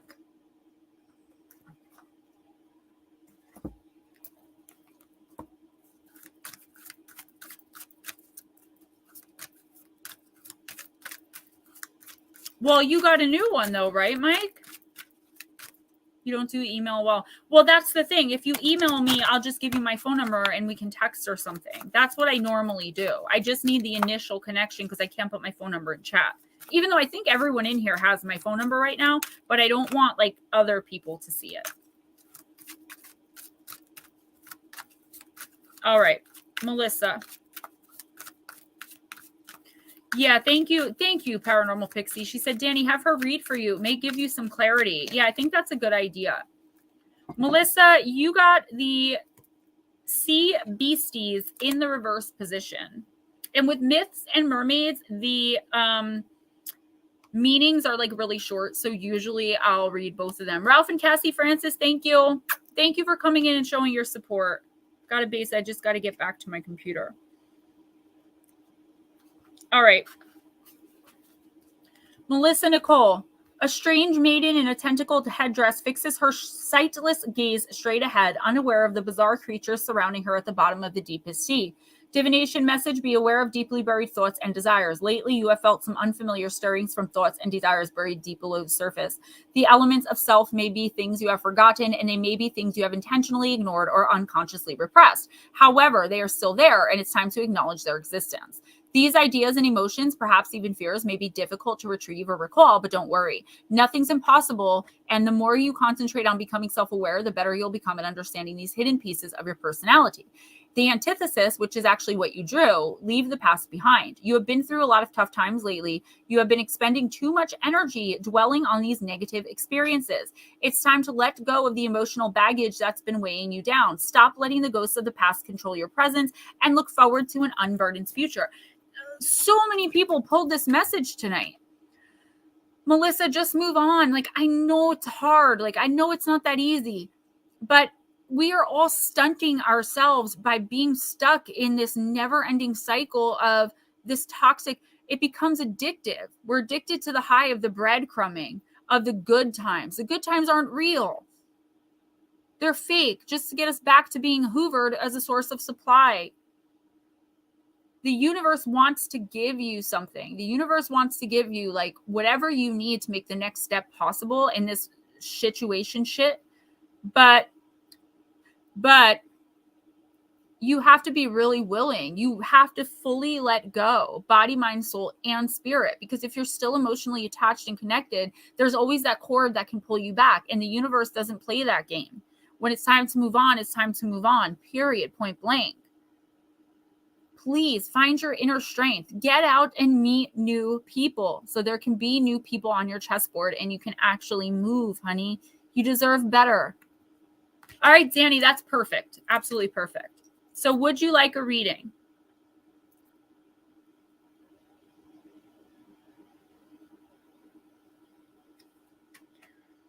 I'm going to read for Ghost Dragons too. Why not? I want to use the new deck. That's fine. Multifaceted Jewel says, again with the theme, take 2 steps forward and don't look back. Yes, and it is a running theme. And some people, I've had comments, I removed the negative comments because I don't want to keep going back to look at them. They make me feel very insecure about what I do and about myself. So I always remove them so you guys don't see them. And I know you guys would be all over it if you did. It's like you're always giving the same message, especially towards the end. That's the universe trying to pound that message into people's heads. It's not me. It's not me. I actually don't like when that happens because it does sound extremely repetitive. All right. So what can we do for Danny here? What is a good one? Let's go with the Oracle of Visions. We haven't used it yet, and I think it could lend some clarity to his situation, hopefully. If this doesn't cover it, I will text you. Don't forget, guys, I'll be on Long Island Bigfoot at 8 Eastern. I don't know where he went. He had a live stream tonight at 8 o'clock. Oh, I forgot. Okay.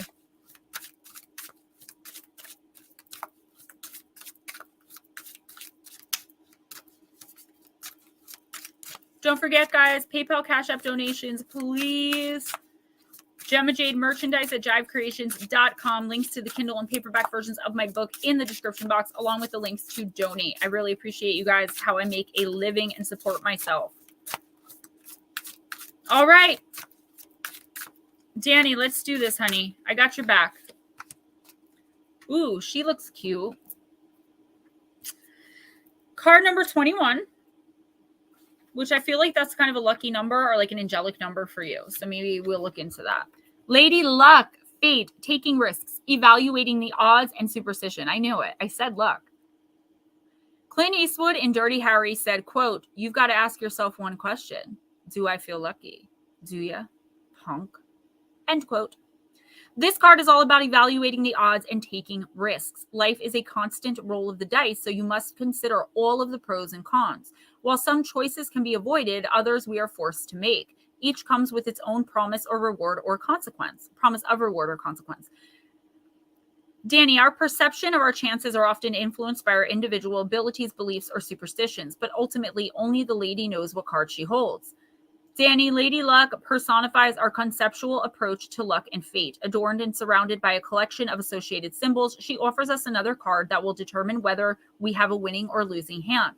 Are we relying too much on luck? Are we struggling to pay our bills but still buying a lottery ticket? Are we basing important decisions simply on the hope that things will turn out in our favor? If so, good luck and keep your fingers crossed. This card is very simple. Yeah, New England Dirt Roadie. I'm going to read for Steven after this, and I'm done. I'm so tired. Danny, this card is really simple.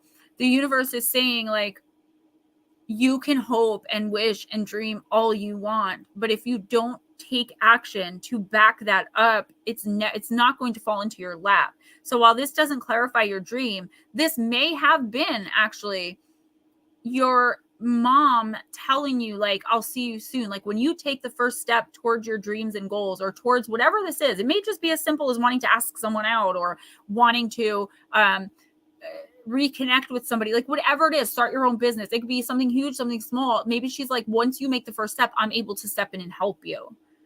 I don't know. I'll try to channel her and see once I talk to you a little more.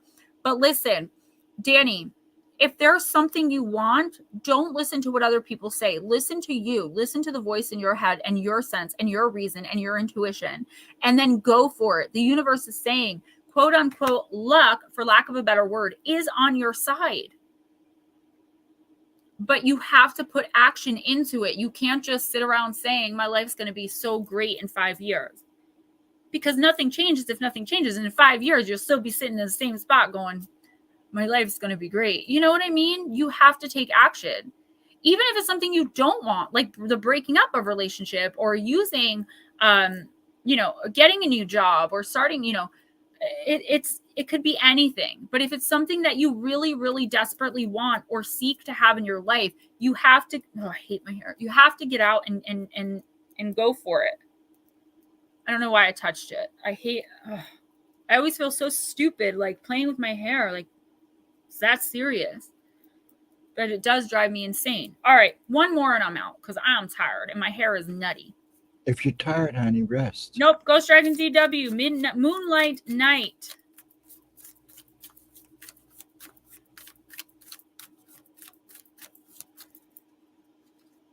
Let's see what the technical Lenormand has in store. Happy Fate Trails to you. Multifaceted Jules. Love you, girl. I'll talk to you tomorrow for a show.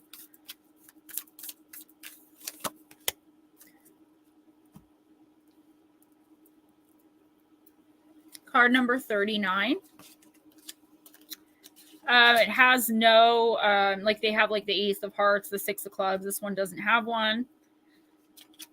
Mm-hmm. Magic Lamp. You should be careful of wishful thinking and be alert of the choices that you make. It's a reminder that although it's good to have dreams and wishes, it's even better to take action attaining those dreams. I literally just said that. At one point in life, you'll need to stop fantasizing and face the reality of life. If you are unable to make a decision due to the many options that are available, you should evaluate the advantages and disadvantages of each option as to make the best choice. This is the same exact thing, okay? It's always going to be wishful thinking if you don't get up and make a move. And it's like things happen, things come up, but if you really want something, you've got to go for it. And I think you know that, but I think this is just the universe like reiterating. Like, as for like getting in touch with these people about how they screwed you so bad, like, don't just sit around waiting for someone else to do it. Don't just sit around waiting for them to come forward. Go out and get it. It's all done. I got it all taken care of. Dad's all been compensated. Well, I'm just using that as an example. Do you know what I'm saying? Like, you have to make moves. Guys, this is for everybody. You have to choose what you want in life and actively go out and get it. You guys know I love you so much. Thank you for putting up with me again for another week. On Monday, there's going to be a short video because I did not have a lot of time this week. I'm still trying to catch up from the one day I took off last week. It's the strange, mysterious murder of Lindsay Buziak, the real estate agent that died when her boyfriend, she was murdered by this like strange couple while her boyfriend was right outside. I didn't put all of the information I found because I will only put in a video what I can fact check when it comes to true crime, and comments will more than likely be off because I don't want people attacking me if I happen to have gotten something wrong. When I fact check, I go 3 sources. So if I can find it in 3 reputable sources, I take it as it's more than likely true. Everything is alleged, and there's a lot that I left out because it's all allegations and stuff that's never been proven. But if you look more into that case, it's effing insane. So it's going to be a short premiere, probably, you know, I don't know, maybe 15 minutes, maybe 20. But I did the best I could for this week. Normally I would put 2, but I didn't realize how short it was going to be. So I did 5,000 words instead of 8 or 9. So anyway, guys, don't forget to donate, please. This is the first stream I ever did where I did not get a super chat or super sticker. That's okay. I get it. But my PayPal and Cash App, please, or you can support me by buying merchandise at jivecreations.com. My books, Kindle and paperback. I'm working on the Black Eyed Kids, and that will be out soon. Danny, you're so welcome. And thank you for coming in here and being vulnerable and trusting us and getting a reading. It's so nice to get to know new people. Love, light, beautiful, pure energy to all of you guys. And I will try to be in the premiere Monday, but it's not likely because I'll probably be here writing. I'm just going to be real. Go on in, leave a like, and I love you all. Bye. Stephen, I'll talk to you later. Gemma out.